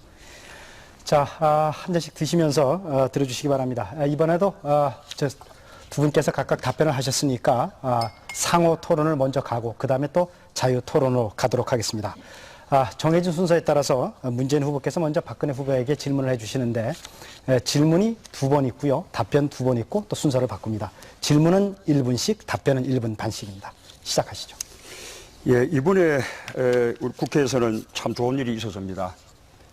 우리 성폭력 범죄에 대해서 여야가 함께 특별위원회를 구성해서 이번에 법을 개정하지 않았습니까? 그래서 친고죄 아예 없애고 양형도 최고 무징역까지 대폭 늘리고요. 그 다음에 아동이라든지 장애인이라든지 이런 사람을 대상으로 한 성폭력 범죄에 대해서는 아예 공소시효도 없앤다든지 여러 가지 이 좋은 합의를 많이 해서 법을 만들었는데 이렇게 조금 국민들의 관심사는 여야가 함께 조금 합의해서 이렇게 법을 좀 바꿔나가는 그런 노력이 좀 계속됐으면 좋겠다라는 부탁 말씀을 드립니다. 질문은요, 지금 원전에 대해서 지금 후쿠시마 원전 사고 이후에 원전 안전이 무엇보다 중요한데 지금 박근혜 후보님은 이미 수명이 만료된 원전들에 대해서 스트레스 테스트를 거쳐가지고 폐기 여부를 결정하겠다. 이렇게 지금 주장하고 계시거든요. 위험하지 않습니까? 왜냐하면 그것을 판정하는 원자력 안전. 일단 질문 시간은 됐습니다. 네. 좋습니다. 자, 답변 시간인데요. 예, 뭐 우리가 후쿠시마 사태도 본 마당에서 그 원전은 우리한테 상당히 큰 도움도 주고 있지만 무엇보다도 가장 중요한 게 안전이라고 생각을 합니다. 그래서 그 부분에 대해서는 철저하게 국민들한테 투명하게 자료도 공개하고 또 전문가들도 전부 참여를 해서 그 전혀 문제가 없다는 것을 국민들도 확신할 수 있을 정도로 철저하게 그 검사를 할 필요가 있다고 생각을 합니다. 그래서 그 부분에 대해서는 저는 뭐 안전을 최고의 가치로 두고 투명하게 끝까지 이 테스트를 잘 해서 국민들에게 확신을 주도록 하는 것에 대해서 아무 반대가 없습니다. 그렇게 돼야 된다고 생각을 합니다. 네, 답변 다 되셨습니까? 예. 그러면 다시 문 후보님 질문하시죠.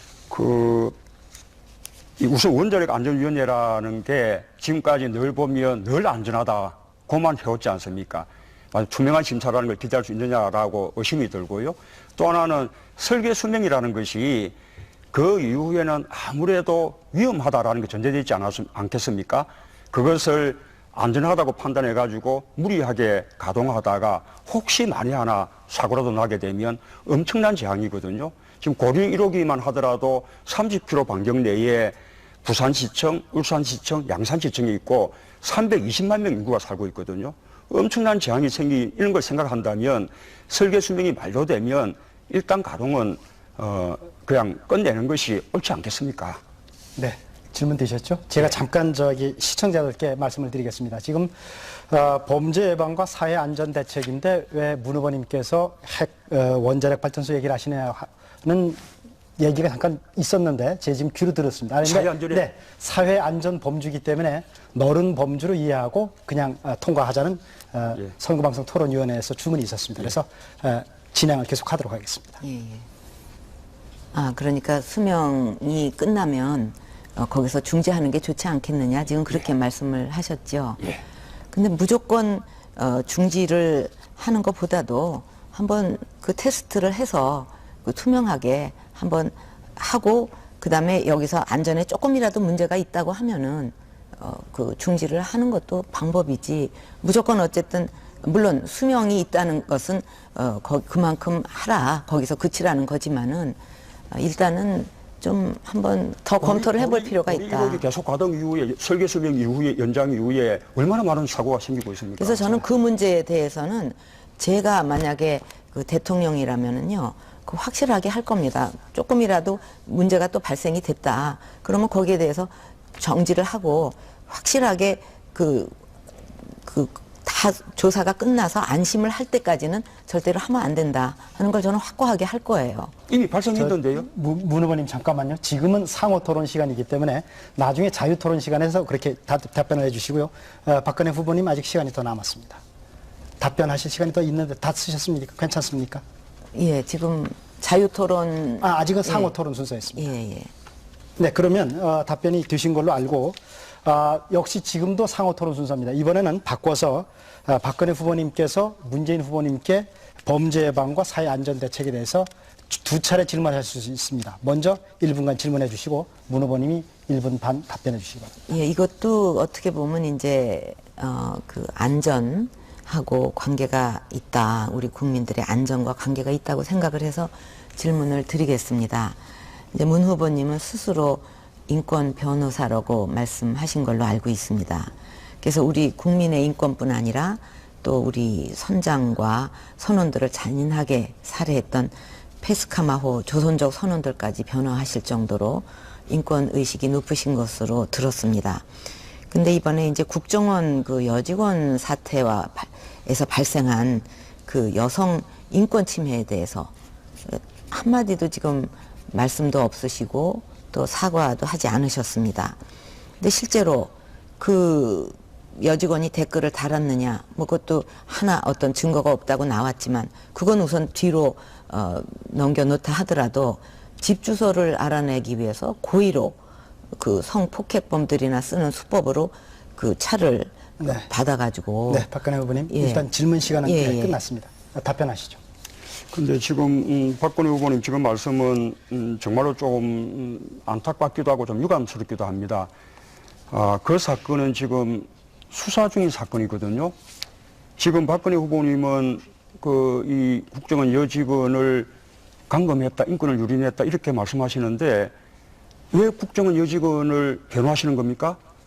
지금 국정원 여직원이 오히려 경찰이 문을 열어달라고 요구했는데도 문을 걸어 잠그고 응하지 않았다는 거 아닙니까?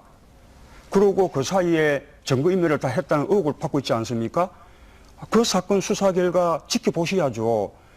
수사를 하고 있는데 박근혜 후보님이 그것이 감금이다, 아무런 증거가 없다 이렇게 말씀하시면 수사에 개입하시는 거죠. 그거는. 잠시만요. 예. 아직 문 후보님 답변 시간입니다. 아이고. 예, 제가 그 부분을 이미 지적을 했습니다. 그런데도 못 보셨는지 오늘 다시 되풀이를 하시는데요.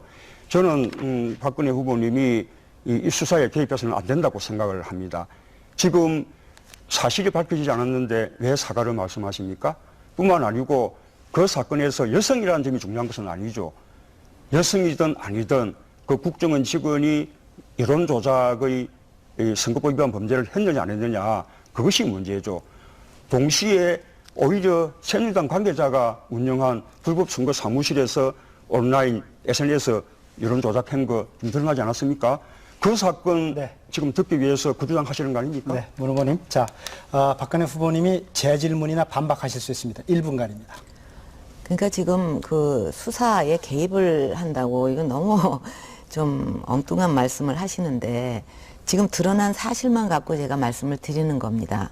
2박 3일 동안 그 여직원을 밖에 나오지도 못하게 하고 부모님도 못 만나게 하고 물도 안 주고 밥도 못 먹고 그런 부분이 이거 인권에 대한 침해가 아니냐, 그런 말씀을 지금 드리는 거예요. 이거야말로 그 증거주의, 뭐 영장주의, 무죄 추정의 원칙 이런 기본적인 그 절차적인 민주주의가 완전히 실종이 됐는데 그거에 대해서 그 아무런 문제가 없다고 생각을 하시는 건지, 그리고 아까 이제 그 불법 그 SNS 그거에 대해서 지금 말씀을 하셨는데 민주당의 경우에 또 보면은 그 선거 사무실로 등록도 되지 않은 곳에서 한 70명이나 되는 그 직원들이 이렇게 그 네. 활동을 했다는 게 이미 일본 네. TV에도 나오지 않았습니까? 네, 그래서 질문 시간 끝나셨고요. 자, 지금 말씀하신 그 이 등록 안 한 사무실이라는 것은 우리 민주통합당의 중앙당사를 이야기합니다. 그 중앙당사 안에 선대위가 입주해 있죠. 예, 그것은 확인해 보시기 바라고요. 그 다음에 국정원 그 이 직원의 경우에는 지금 확인된 사실은 이거죠. 처음에 경찰이 가서 신분 확인을 요구하니까 이분이 국정원 직원이라는 사실을 부정했습니다. 일단 경찰이 그러냐 하고 돌아 나왔죠. 그러나 국정원 직원이 맞다라고 확인이 되니까 그때부터 이제 문을 열어달라고 했는데 그때부터 오랜 시간 동안 이분이 문을 안에서 걸어 잠그고 열어주지 않았던 겁니다. 국정원 직원이 떳떳하다면 왜 그 경찰관이 문을 달라고 하는데 문을 열어주지 않고 안에서 농성을 합니까? 그러고 본인 IP만 제출을 해주면 과연 SNS를 통해서 불법적인 댓글을 달았는지 안 달았는지 금방 확인할 수 있는 것인데 그것 자체도 불응했거든요. 지금 그 사실 여부를 수사하고 있는 것입니다. 그런데 왜 아니라고 미리 박근혜 의원님이 그렇게 단정을 하시는 겁니까? 그 점을 말씀드리는 것이고요. 그 다음에 아까 새누리당의 그 불법선거사무실은 우리 박근혜 후보님의 선거대책위원회의 국정홍보대책위원장 겸 SNS 본부장이라는 사람이 또 그 부위원장이라는 사람이 그 사무실 비용을 다 댔다는 거 아닙니까? 결국은 선대위가 운영한 사무실 아닙니까? 그에 대해서는 왜 한마디 인정도 하지 않고 사과도 하지 않으시는 겁니까? 그거 지금 수사를 네. 하고 있는데 네, 여기까지 말씀 일단 듣겠습니다. 자, 지금 서로 미진한 부분이 있으셔서 곧 또 자유 토론이 있으니까 시간을 충분히 드릴 테니까 자유 토론에서 못다한 말씀을 계속하시기 바랍니다. 잠깐 여기서 진행상 말씀을 드리겠습니다. 지금 빈 자리에 빈 의자가 하나 있는데 선거방송 토론위원회 규칙상 당일 불참을 하게 되면 의자를 놔둬야 된다는 규칙이 있어서 우리 이정희 후보의 빈 의자가 있다는 점을 좀 양해를 말씀을 드리겠습니다. 자, 계속해서 상호 토론이 끝났으니까 이제 자유 토론을 이어가도록 하겠습니다. 발언 시간은 한 분당 3분씩이고요. 다시 한번 말씀드립니다. 한꺼번에 다 쓰지 마시고 적절히 나눠서 쓰시면 반론이나 또 재반론하실 기회가 있으시니까 적절히 나눠서 쓰시기 바랍니다. 어느 분부터 먼저 하시겠습니까? 자, 이번에 선관위가 검찰에 고발한 8명을 고발한 그 이 불법 선거 사무실 인정하시는 겁니까? 안 하시는 겁니까? 그 부분에 대해서는 지금 수사를 하고 있으니까 수사 결과가 나오겠죠. 그러나 어쨌든 당 주변에서 그런 얘기가 벌써 나왔다는 자체는 저는 참으로 유감스럽게 생각합니다. 그리고 당에서도 적극적으로 수사에 협조할 일이 있으면 해서 확실하게 밝혀야 된다. 그렇게 생각을 합니다. 그 부분에 대해서는. 그 수사는 배후를 캐기 위한 수사고요. 이미 선관위 조사 결과 사실로 확인됐기 때문에 고발이 된 것이죠. 선거관리위원회도 국가기관이지 않습니까? 국가기관의 조사 결과를 인정하시는 겁니까? 안 하시는 겁니까? 그러니까 지금 그 부분에 대해서 수사를 하고 있는 거 아닙니까? 거기에 윤 뭐라는 분도 지금 그런 게 아니라고 얘기를 하고 있고, 그러니까 지금 조사를 하고 있는 건데 제가 말씀드리는 것은 어쨌든 당 주변에서 그런 일이 일어난 것은 굉장히 유감스러운 일이다. 그런 얘기고, 아까 그 국정원 여직원에 대해서는 국정원 여직원은 오히려 뭐 증거가 될 만한 거 내놓으라는 거 다 내놨어요. 컴퓨터고 뭐고.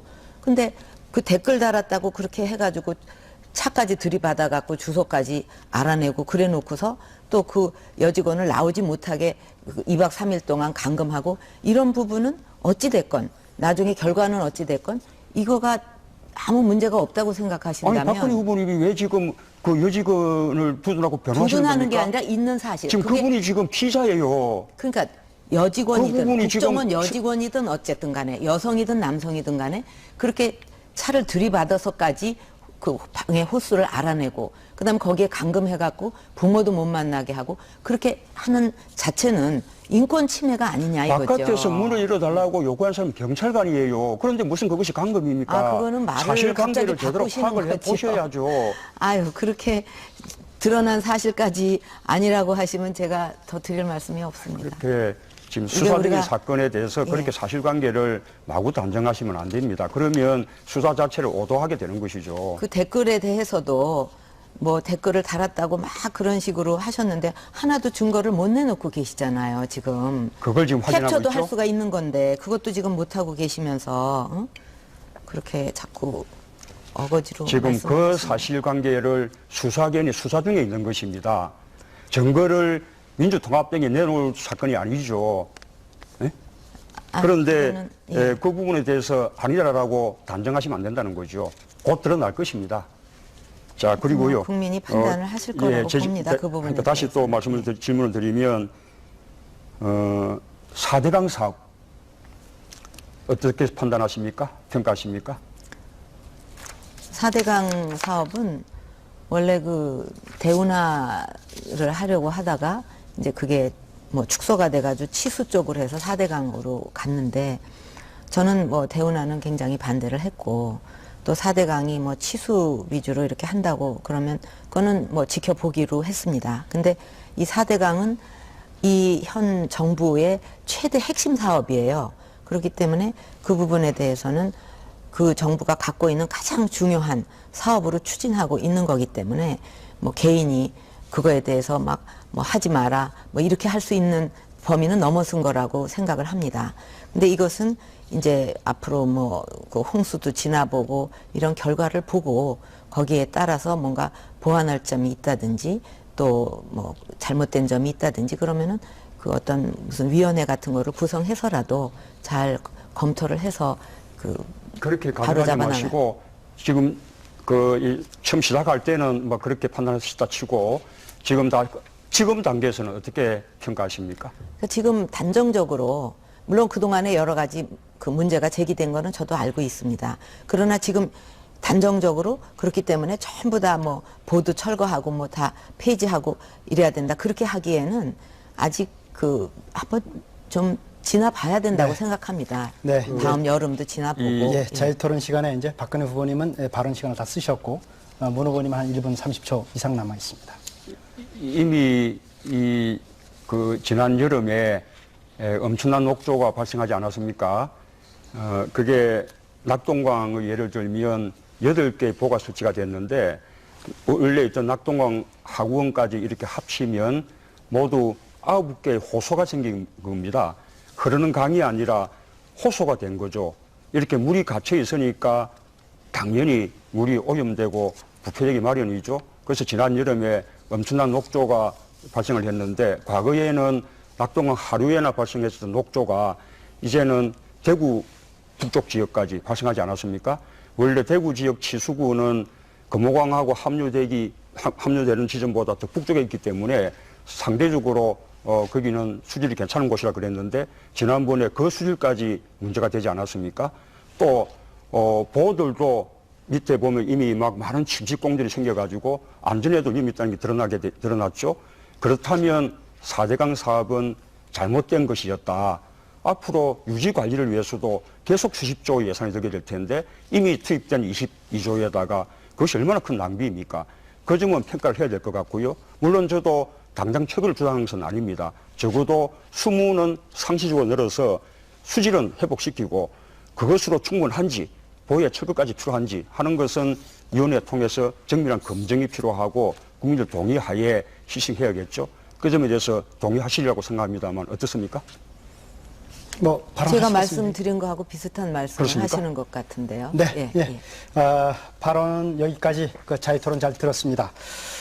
마지막 토론 주제가 남아 있는데요. 오늘 토론 주제 선정은 선거방송 토론위원회가 국민들이 꼭 후보자들에게 질문 드리고 싶은 사항, 꼭 이것은 알아야 되겠다 싶은 것들을 학회에 용역을 주고 또 국민 여론조사를 실시하고 또 시민단체에 질문을 쭉 수렴을 해서 준비위원회 같은 데서 7단계의 절차를 거쳐서 저희들이 선정한 주제입니다. 그러니까 선정된 주제 범위 내에서 꼭 좀 답변을 해 주시길 부탁드리겠습니다. 자, 마지막 토론 주제는 과학기술 발전 방안입니다. 먼저 공통 질문을 두 후보님께 드리겠습니다. 경제가 지속적으로 성장하기 위해서는 과학기술의 뒷받침이 반드시 필요합니다. 하지만 우리나라는 1980년대 이후 학생들의 이공계 기피 현상이 두드러지면서 특히 기초과학 분야에서 낙후된 모습을 면치 못하고 있습니다.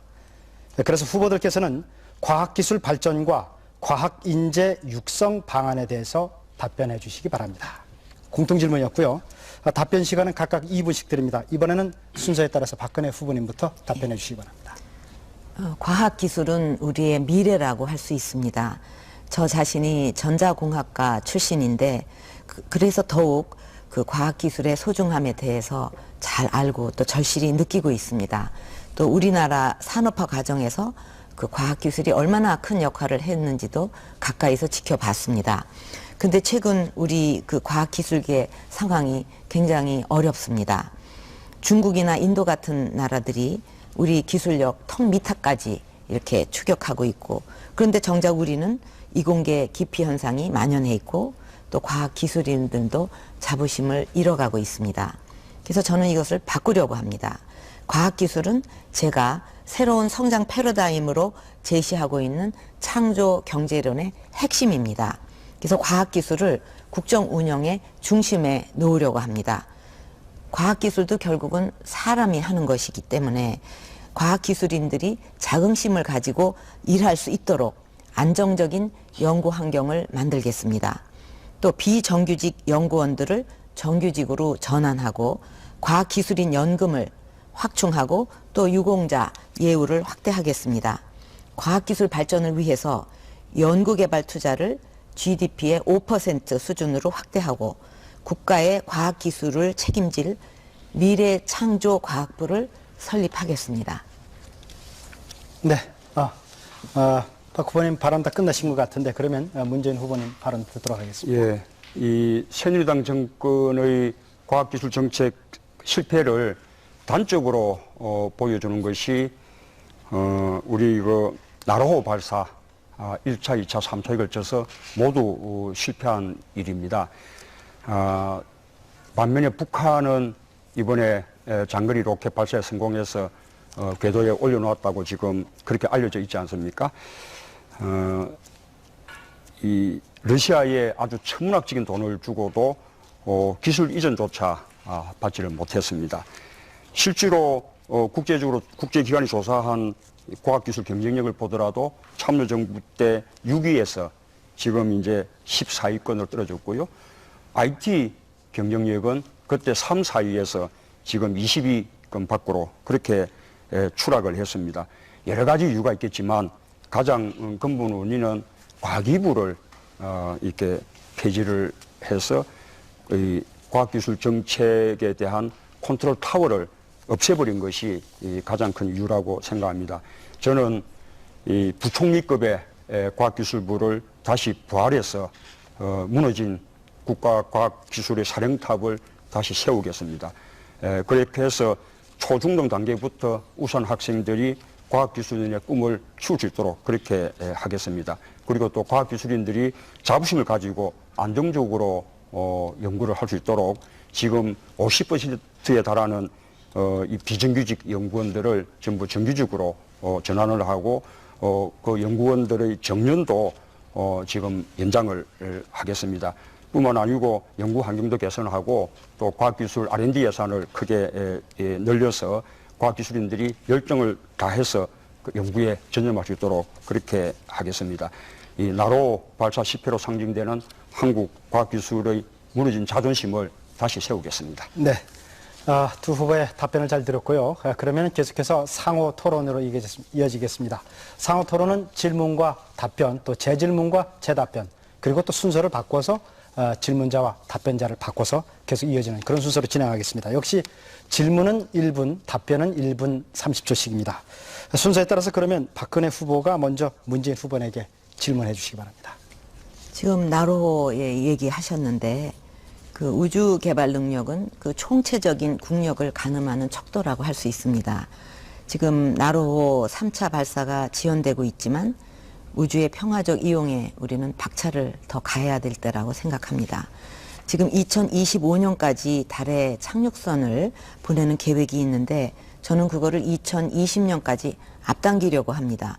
만약에 이 계획이 성공하게 되면 2020년에 달의 태극기가 펄럭이게 될 것입니다. 또 나로호를 대신할 우리 기술로 만든 그 발사체 개발도 2021년보다 더 앞당기겠습니다. 이를 위해서 항공우주 전문 인력을 육성하고 투자도 확대할 것입니다. 문 후보님은 우주 개발에 대해서 그 어떤 견해를 갖고 계신지 말씀해 주시면 방금 좋겠습니다. 말씀하신 취지에 저도 뭐 100% 공감합니다. 그 부분에 대해서는 앞으로 여야가 이렇게 정파를 초월해서 다 함께 협조해야 될 국가적 과제라고 생각을 합니다. 그 점에 대해서 말씀을 이렇게 드리더라도 그렇게 항공우주 기술을 우리가 발전시키려면 지금 사천에 있는 카이 우리 그 항공우주 그 회사 그걸 중심으로 해서 항공우주 산업 클러스터를 원래 조성하기로 계획이 돼 있었거든요. 그런데 이명박 정부가 역시 이 클러스터 조성도 무산시켜버리고 그 카이를 지금 민영화 하기 위해서 매각 작업 중에 있지 않습니까? 국가가 장기적인 비전을 가지고 계속해서 투자하고 지원해 줘야만 우리가 뒤처진 우리 항공우주 기술을 살리면서 세계적인 수준으로 빨리 올릴 수가 있는데 지금 역행해왔지 않습니까? 잘못된 것이라고 생각하지 않으신가요? 저는 그 항공우주 산업을 그 카이 중심으로 해서 또 사천 진주 그 일대를 중심으로 해서 클러스터를 만들어야 된다고 생각을 합니다. 그래서 그것도 저의 공약에 들어있고요. 그거를 이제 민영화하는 과정에서 뭐 여러 가지로 지금 얘기들이 있는데 저는 그 부분에 대해서도 좀 더 신중할 필요가 있다는 입장을 가지고 있습니다. 네. 이번에 나로호 발사 그다음에 실패에 제 대해서는 어떻게 질문, 평가하십니까? 잠시만요. 박근혜 후보님께서 한 30초 정도 더 질문하실 수 있습니다. 그리고 이제 그 GDP 대비 연구개발 비중을 늘리려면 정부 투자도 늘려야 되지만 또 기업의 연구개발 투자도 대폭 늘려야 되는데 2008년 기준 우리 기업의 평균 매출액 대비 R&D 비중이 2.34%로 선진국에 비해서 상당히 부족합니다. 특히 전체 기업의 R&D에 그 중소기업의 그 연구개발 투자가 15.9%에 불과하거든요. 그래서 저는 그 R&D, 기업의 R&D에 대한 그 세제 지원은 대폭 확대해야 된다. 또 중소기업의 그 상생 협력 연구개발을 적극 지원할 생각입니다. 문 후보님은 민간 기업의 그 연구개발 투자 확대 방안을 어떤 걸 갖고 계십니까? 네, 제가 질문을 좀 듣기 위해서 조금 시간 더 드렸습니다. 괜찮으시죠? 지금 R&D 이 기업의 R&D 투자에 대해서는 국가가 이미 세제 혜택을 많이 주고 있죠. 그래서 이미 그 대기업들은 막대한 조세 감면을 받고 있는 실정이고요. 삼성전자 같은 경우는 그로 인해서 받는 조세 감면액이 엄청나죠. 그 조세 감면에도 불구하고 제대로 하지 못하는 것이 중소기업이거든요. 그래서 중소기업에 대해서는 중소기업 보고만 하라고 할 것이 아니라 국가가 R&D 이 사업을 스스로 많이 해서 국가가 소유하고 있는 공용의 R&D 기술들을 중소기업에게 무상으로 이전해주는 그런 조치가 저는 필요하다고 생각을 합니다. 제 시간이 더 남았습니까? 예, 50초 더 남았습니다. 제가 질문할 수 있는 것은 지금 답변 시간이신데 일단 저 답변을 먼저 해주시고요. 그 다음에 순서를 바꿔서 또 질문하실 수 있습니다. 예, 이렇게 다시 한번 말씀드리지만 정말 이 과학기술은 우리는 이 자원이 따로 없는 그런 나라이기 때문에 인력이 우리가 최대 자원이지 않겠습니까? 그렇다면 과학기술 이런 인력이 우리나라의 세계적인 경쟁력을 세워주는 그런 어떤 유일한 길인데요. 아시다시피 그 박정희 대통령이만 해도 해외에서 과학기술 인력을 많이 유치를 해오셨고 그런 기조가 참여정부 때까지 이어졌습니다. 그러나 이명박 정부가 그 오랜 성과들을 다스에 딱 까먹어버린 거 아닙니까? 그럴 때 박근혜 후보님 뭘 하셨습니까? 자, 그래서 대통령 되려고 하는 거 아니에요, 지금? 네, 제가. 잠시만요. 잠시만요. 자, 문재인 후보님이 이제 지금까지가 답변 시간이었습니다. 네, 답변 시간이었고, 지금부터는 문재인 후보님 서로 자리를 바꿔서, 문재인 후보님이 순서를 바꿔서 질문을 하실 수 있고, 박근혜 후보님이 답변할 수 있습니다. 질문은 1분이고, 답변은 1분 반입니다. 그러면, 예, 방금 이어지는 질문인데요. 이명박 정부 들어서면서 했던 그 과기부 폐지 잘못됐다고 그렇게 판단하시는 거죠? 네, 저는 찬성하지 않았습니다. 근데 그게 이제 그 정부 조직 개편안이 잠시만요. 예. 잠시만. 이게 지금 상호 토론 시간이기 때문에 그러니까요. 자유 토론이 아니기 때문에 질문은 1분 하시고 답변은 1분 반 하는 겁니다. 만약에 그냥 쓰시게 되면 또 본인이 너무 손해시니까 알겠습니다. 일단 40초가 더 남았으니까 질문 을 한꺼번에 다 주시기 바랍니다. 그 과학기술부를 폐지하는 정부조직법 개정 법안을 우리 박근혜 후보님도 공동 발의하셨거든요. 그리고 찬성픽을 하셨고요. 과기부뿐만 아니고 정보통신부를 폐지하는 법안도 마찬가지로 또 해양수산부를 폐지하는 법안도 마찬가지로 공동 발의하고 표결 찬성하셨죠. 그 과기부를 폐지한 것이 이명박 정부 들어서 과학기술의 침체, 그다음에 그 과학기술 인력의 사기를 크게 떨어뜨리고 한 그 결정적인 이유지 않겠습니까? 그 점에 대해서 지금 박근혜 후보님도 다시 부활을 공략하고 계신 것 같은데, 그렇다면 과거에 그것이 잘못된 것이었다라고는 인정하셔야 되지 않겠습니까? 질문 다 하신 거죠? 1분 반 답변하실 수 있습니다. 예. 저는 이제 오죽하면 저는 미래창조 과학부를 다시라기보다도 이제 어떤 새로운 개념으로 설립을 하겠다고 공약을 했겠습니까? 저는 그게 꼭 필요하다고 생각을 하고 있고요. 지금 이제 과학기술부를 폐지한 거, 뭐 이런 거에 대해서 어떤 입장이냐. 근데 저는 찬성하지 않았지만 그때 그 정부 조직 개편안이라고 그래갖고 그 야당의 수정안에도 해수부라든가 이런 게 그대로 들어 있었습니다. 그래서 지금 그 문 후보님 선대위에 공동 선대위원장으로 계신 분들도 그때 다 그 어떤 한부가 아니라 전체 정부 조직 개편안에 전부 같이 여야가 찬성해서 통과를 시킨 거예요. 그래서 그거는 그렇게 한부 따져서 말씀을 좀 하시기가 어려우실 겁니다. 이 부분은요. 저는 그 과기부는 다시 부활시켜야 된다고 생각하고 또 해양수산부도 그래서 부활을 해야 된다고 생각해서 이번에 공약에 들어 있습니다. 이 부분은. 네, 문 후보님이 다시 재질문하실 수 있습니다. 이 참여정부는 이 과기부의 중요성을 인식을 했기 때문에 과기부를 부총리급으로 격상을 시키고요.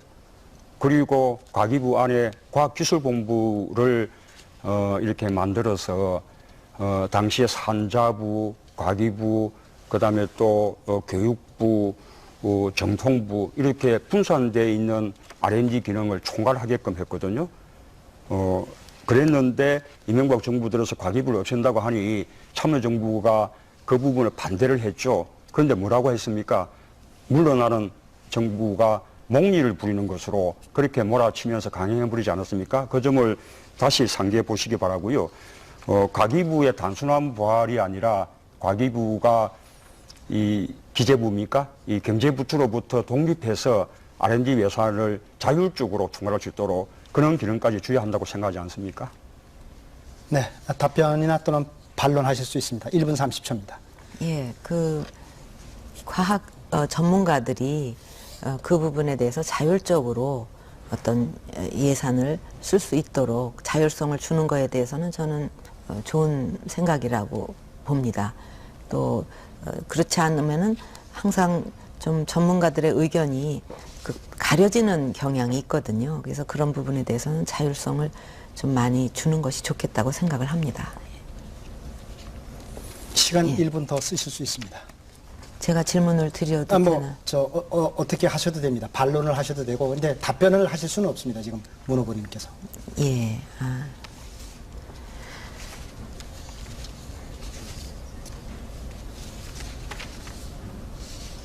그냥 넘어갈까요? 예. 네, 좋습니다. 그러면 박 후보님께서는 본인이 쓰실 수 있는 1분 반 시간을 많이 좀 세이브를 하셨기 때문에 그냥 넘어가겠습니다. 그런데 이것을 나중에 더 드리지는 않습니다. 그냥 그럼 제가 조금 말씀드릴게요. 시간이 있으면. 다 한 끝났습니다. 1분 정도 남으셨었는데 예. 그럼 발언 기회 드리겠습니다. 예. 네.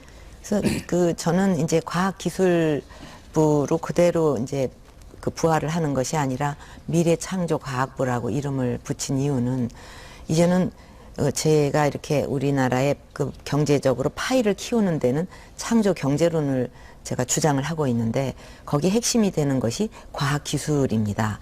그래서 과학기술이 그대로 따로 남는 것이 아니라 전 그 분야, 뭐 농업까지도 서비스 분야까지도 ICT나 과학기술이 그 적용이 되고 융합을 함으로써 그게 어떤 비타민 같이 좀 시들시들한 제조업도 부가가치가 확 살아날 수가 있고 그렇게 함으로써 전 산업의 어떤 경쟁력을 높일 수 있고 그거로 인해서 새로운 수요가 창출이 되고 또 새로운 일자리가 그걸로 인해서 많이 만들어진다. 그런 차원에서 어떤 융합이라든가 이런 데 중심으로 또 국정 운영의 어떤 그 하나의 중심 과제로서 과학기술을 굉장히 중요시하고 있기 때문에 지난번에 과학기술보다도 네. 더 큰 중심 역할을 하게 될 거라고 생각합니다. 여기까지 들었고요. 자, 이제 상호 토론이 있었고 이제 마지막으로 남은 것이 이제 자유 토론입니다. 자유 토론은 또 앞에서 해보셨으니까 잘 아실 텐데 주어진 시간 내에서 자유롭게 발언을 하시면 됩니다. 주제는 과학 기술 그리고 과학 인재 육성 방안인데요. 3분간씩 시간을 드리겠습니다. 마지막 자유 토론이시니까 최선을 좀 다해 주시기 바랍니다. 자, 이번에는 먼저 박근혜 후보께서 말씀해 주시죠. 예, 저는 이제 과학기술을 국정 전반에 활용하기 위해서는 과학기술인들이 국정에 많이 참여해야 된다고 생각을 합니다. 그래서 중앙부처의 4급 이상 중에서 이공계 비율 목표를 이제 상향 조절하겠다 하는 것을 반드시 저는 지키려고 합니다. 근데 민주당은 말로는 과학기술을 강조하지만 실천이 좀 안 따르는 것 같습니다. 지난 총선 때 그 공천자의 그 명단만 봐도 알 수가 있는데요. 새누리당의 경우에는 안정권인 비례대표 1번과 5번에 여성 과학기술인을 배정을 했지만 민주통합당은 40명 명단 중에 과학기술인이 단 1명뿐이었습니다. 전체적으로 뭐 의대까지 다 포함해서 이공계 출신을 보면 새누리당은 24명, 그러니까 65.7%고 민주당은 9명, 그러니까 25.7%에 불과합니다. 이렇게 돼서는 과학기술인을 중용할 의지가 있다고 볼 수가 있겠는가 그런 의문이 듭니다. 예.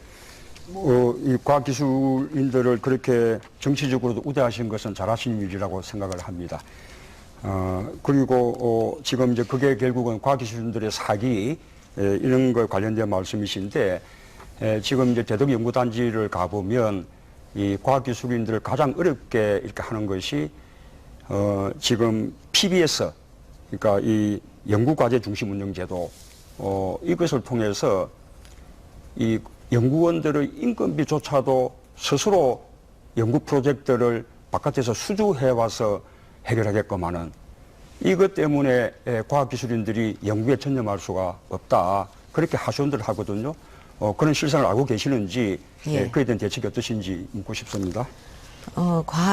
과학인들 또 연구원들에게 좀 더 그 자율성을 줘야 된다고 생각하고요. 또 그 기업에서는 이제 당장 쓸 수 있는 그런 기술에 집중을 해야 되지만 그런 출연연이라든가 이런 데는 좀 더 중장기적인 또 국가적인 과제를 가지고 연구를 해야 된다. 그렇기 때문에 너무 막 그 시간에 쪼들린다든가 또는 어떤 수입에 신경을 써야 된다든가 이렇게 해가지고는 그 연구 개발이 제대로 되지 않을 거라고 생각합니다. 그래서 이런 부분에 대해서는 저는 좀 제도적으로 개선이 필요하다고 생각하는 입장입니다. 뿐만 아니고 그렇게 그 인건비들을 계속 절감하면서 국책 연구원에 대해서도 경쟁, 효율 그것을 최고의 그렇게 뭐 평가 잣대로 그렇게 삼는 바람에 지금 연구원들도 절반 정도가 지금 비정규직이거든요. 그러니 처우도 못하고 고용도 신분도 불안한데 어떻게 연구에 전념할 수 있겠습니까? 이 연구원들 비정규직 전부 정규직으로 전환하는 부분에 대해서 방안이 있으신지요? 저는 정규직, 그러니까 상시적이고 지속적인 일에 대해서는 비정규직을 정규직으로 전환해야 된다. 근데 그것도 공공 부분부터 솔선수범을 해야 된다고 생각을 합니다. 그래서 기업에서 그렇게 먼저 민간에게 막 뭐 강제적으로 할 수는 없으니까 우선 공공 부분부터 지속적이고 상시적인 일에 대해서는 2015년까지 비정규직을 없애겠다는 계획을 저는 발표를 했습니다. 그렇다면 이 출연연이나 여기에서도 비정규직인 경우에는 그 공공 분야에서 먼저 솔선수범을 해야 된다는 차원에서 정규직으로 상시적인 일은 전환이 돼야 된다고 생각을 합니다. 또 그에 대해서 또 더 이제 추가해서 이렇게 말씀을 드리면 정년도 IMF 때 이 연구원들의 정년이 원래 대학 교원들, 대학 교수들 정년하고 같았었는데 이 정년을 단축했지 않습니까? 그 바람에 지금도 우수한 연구원들은 기회만 있으면 자꾸 대학으로 그렇게 빠져나가려고 하게 되죠. 그래서 정년도 대학 교수들과 마찬가지로 65세로 연장해 줄 필요가 있다고 그렇게 느끼지 않으십니까? 이게 정년 연장 문제도 잘 검토할 문제라고 보고 있습니다. 아까 그 원전 말씀을 좀 드렸었는데 지금 신재생 에너지 산업 정책에 대해서 특별히 이렇게 좀 고민이 없으신 것 같거든요. 원전은 일자리가 별로 안 만들어지는 반면에 신재생 에너지는 일자리가 엄청나게 만들어지지 않습니까? 지금 신재생 에너지에 가장 성공한 나라가 독일인데 독일은 신재생 에너지 산업만 해도 200만 명의 인력이 종사하고 있거든요. 우리가 그런 식으로 신재생 에너지로 조금 더 우리 에너지 정책을 돌리고 원전을 줄여 나간다면 그만큼 많은 일자리가 만들어질 수 있지 않겠습니까? 저는 신재생 에너지 부분도 계속 그 연구 개발하고 또 키워 나가야 된다고 생각합니다. 그러나 이제 우리 그 전력에 있어서 거의 한 30% 이상, 40% 그 정도가 원전에서 이렇게 공급이 되기 때문에 지금 뭐 어떤 대책도 없이 신재생 에너지로 전부 다 이렇게 바꾸자 이렇게 하는 거는 현실성이 없는 얘기 아니겠습니까? 그래서 신재생 에너지는 우리가 네. 계속 예. 네, 발언 시간 다 끝났습니다. 예. 조금 더 드릴까요? 5초 정도 더 드리겠습니까? 예, 요지는 네, 요지는 다 드셨죠? 예, 드렸습니다. 예. 제가 5초를 더 드리면 문 후보님한테도 5초를 더 드리려고 생각을 했었어요. 아하, 예, 예. 발언하십시오. 예. 예, 지금 이명박 정부 들어서 지금 뭐 연일 그 원전이 사고가 나고 있고요. 그래서 아까 설계 수명이 다운 원전뿐만 아니고 설계 수명이 아직 남아 있는 원전까지 포함해서 전체 23기 중에 지금 5기가 가동이 중단된 상태입니다. 그 이유는 맞으면 비정규 불법 부품들을 사용했다는 것이거든요. 그럼에도 불구하고 이게 설계 수명이 만료된 그런 원전들을 계속 가동해야 된다. 조금 네. 아니, 검토를 한 후에 해야죠. 예. 네. 이렇게까지 해서 두 분 자유토론까지 쭉 들었고요. 어느덧 정해진 시간이 가까워왔습니다. 그동안 두 분께서 아주 열띤 토론을 해주셨는데요. 마지막으로 오늘 토론에서 미처 못다 하신 말씀들이 좀 있을 겁니다. 제가 사실은 발언 시간 제약 때문에 좀 끼어들어서 대단히 죄송한데 미처 못다 하신 말씀이 좀 있다거나 또는 국민들에게 꼭 드리고 싶은 말씀이 있으면 제가 시간을 충분히 드릴 테니까 한 2분 이상 쓰셔도 됩니다. 충분하게 말씀을 하시기 바랍니다. 마무리 발언이고 마지막 발언 기회니까 충분히 말씀을 하시기 바랍니다. 대신 시간은 공평하게 드리겠습니다. 이번에는 먼저 순서에 따라서 정해진 순서에 따라서 문재인 후보부터 발언해 주시기 바랍니다. 국민 여러분, 저는 그동안 정권 교체와 새정치라는 변화를 말씀드렸습니다. 그리고 정권 교체가 되면 우리가 무엇을 할 것인가 라는 희망을 말씀을 드렸습니다. 우리에게 간절히 필요한 것이 이런 변화와 새로운 희망이라는 거 국민 여러분 다 공감하십니까? 지난 5년 국정을 맡아온 이명박 정부와 새누리당 정권이 잘했다고 생각을 하시면 계속할 수 있게끔 지지해 주시고 잘못했다고 그렇게 생각하시면 바꾸어 주십시오.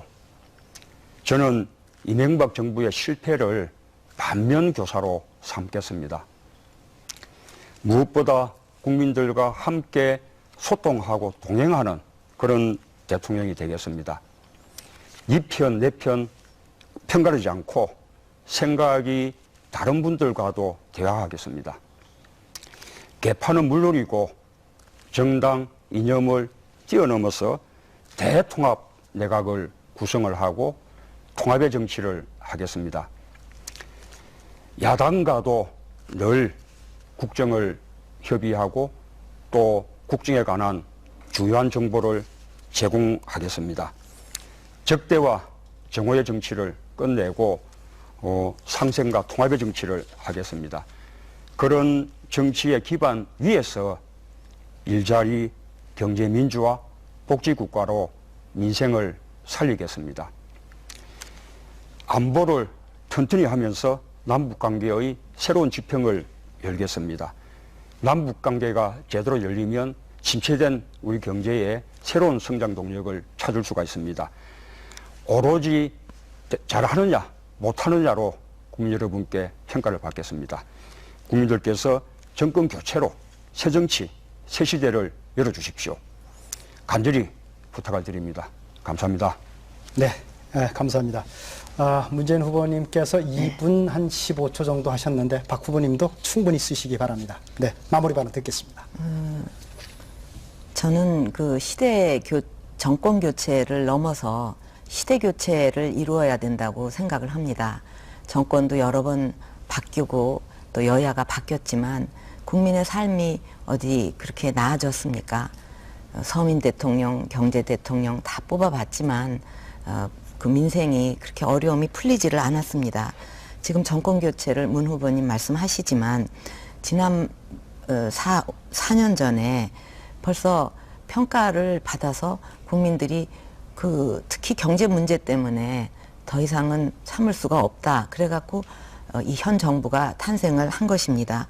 근데 문 후보님을 비롯해서 지금 거기 계신 분들이 전부 그때 평가를 받으신 그 핵심 멤버들이시고 또 저를 향해서 계속 정권 교체 얘기를 하시는데 제가 그 지난 4년 쭉 그 의원 생활을 할 때 계속 민주당에서 무슨 일만 있으면 박근혜가 답하라고 여당 내 야당이라고 그렇게 또 불법 사찰까지 당하지 않았냐 하시면서 저를 상대로 정권 교체가 뭐 어떻고 저떻고 얘기하시는 것은 좀 핀트가 안 맞는 말씀이라고 생각을 합니다. 그 점을 제가 말씀을 드리고요. 마지막으로 제가 국민 여러분께 드리고 싶은 것은 제가 정치에 입문한 지 이제 15년의 세월이고 그동안 외롭고 힘든 때가 많았습니다. 그렇지만 국민 여러분께서 늘 힘이 돼 주셨기 때문에 여기까지 올 수가 있었습니다. 그 믿음과 신뢰에 대해서 제가 이번에 보답해 드리고 싶습니다. 대통령 임기는 5년이지만 그 책임은 무한합니다. 대통령은 국가의 안보와 국민의 삶과 미래를 책임져야 합니다. 저는 돌봐야 될 가족도 또 재산을 물려줄 자식도 없습니다. 저에게는 오직 국민 여러분이 가족입니다. 10자식 안 굶기는 그 어머니 마음으로 국민 모두가 행복한 대한민국을 반드시 만들겠습니다. 네, 이렇게 해서 두 후보의 마무리 발언까지 다 잘 들었습니다. 국민 여러분들 어떻게 보셨습니까? 여러분들의 채점표는 또 지금 어떤 점수가 나와 있을지 궁금합니다. 오늘까지 세 차례 토론회가 사흘 앞으로 다가온 여러분들의 선택에 또 대한민국의 미래를 결정할 중요한 결정에 많은 도움이 됐기를 바랍니다. 오늘 긴 시간 동안 활발한 토론을 통해서 국정에 대한 깊이와 또 식견의 높이를 보여주신 두 분 후보자님께 진심으로 감사의 말씀드립니다. 또 끝까지 시청해 주신 국민 여러분께도 감사의 말씀을 드립니다. 이상으로 제18대 대통령 선거 후보자 토론회 중앙선거관리위원회가 주관한 토론회를 여기서 모두 마치도록 하겠습니다. 국민 여러분 감사합니다.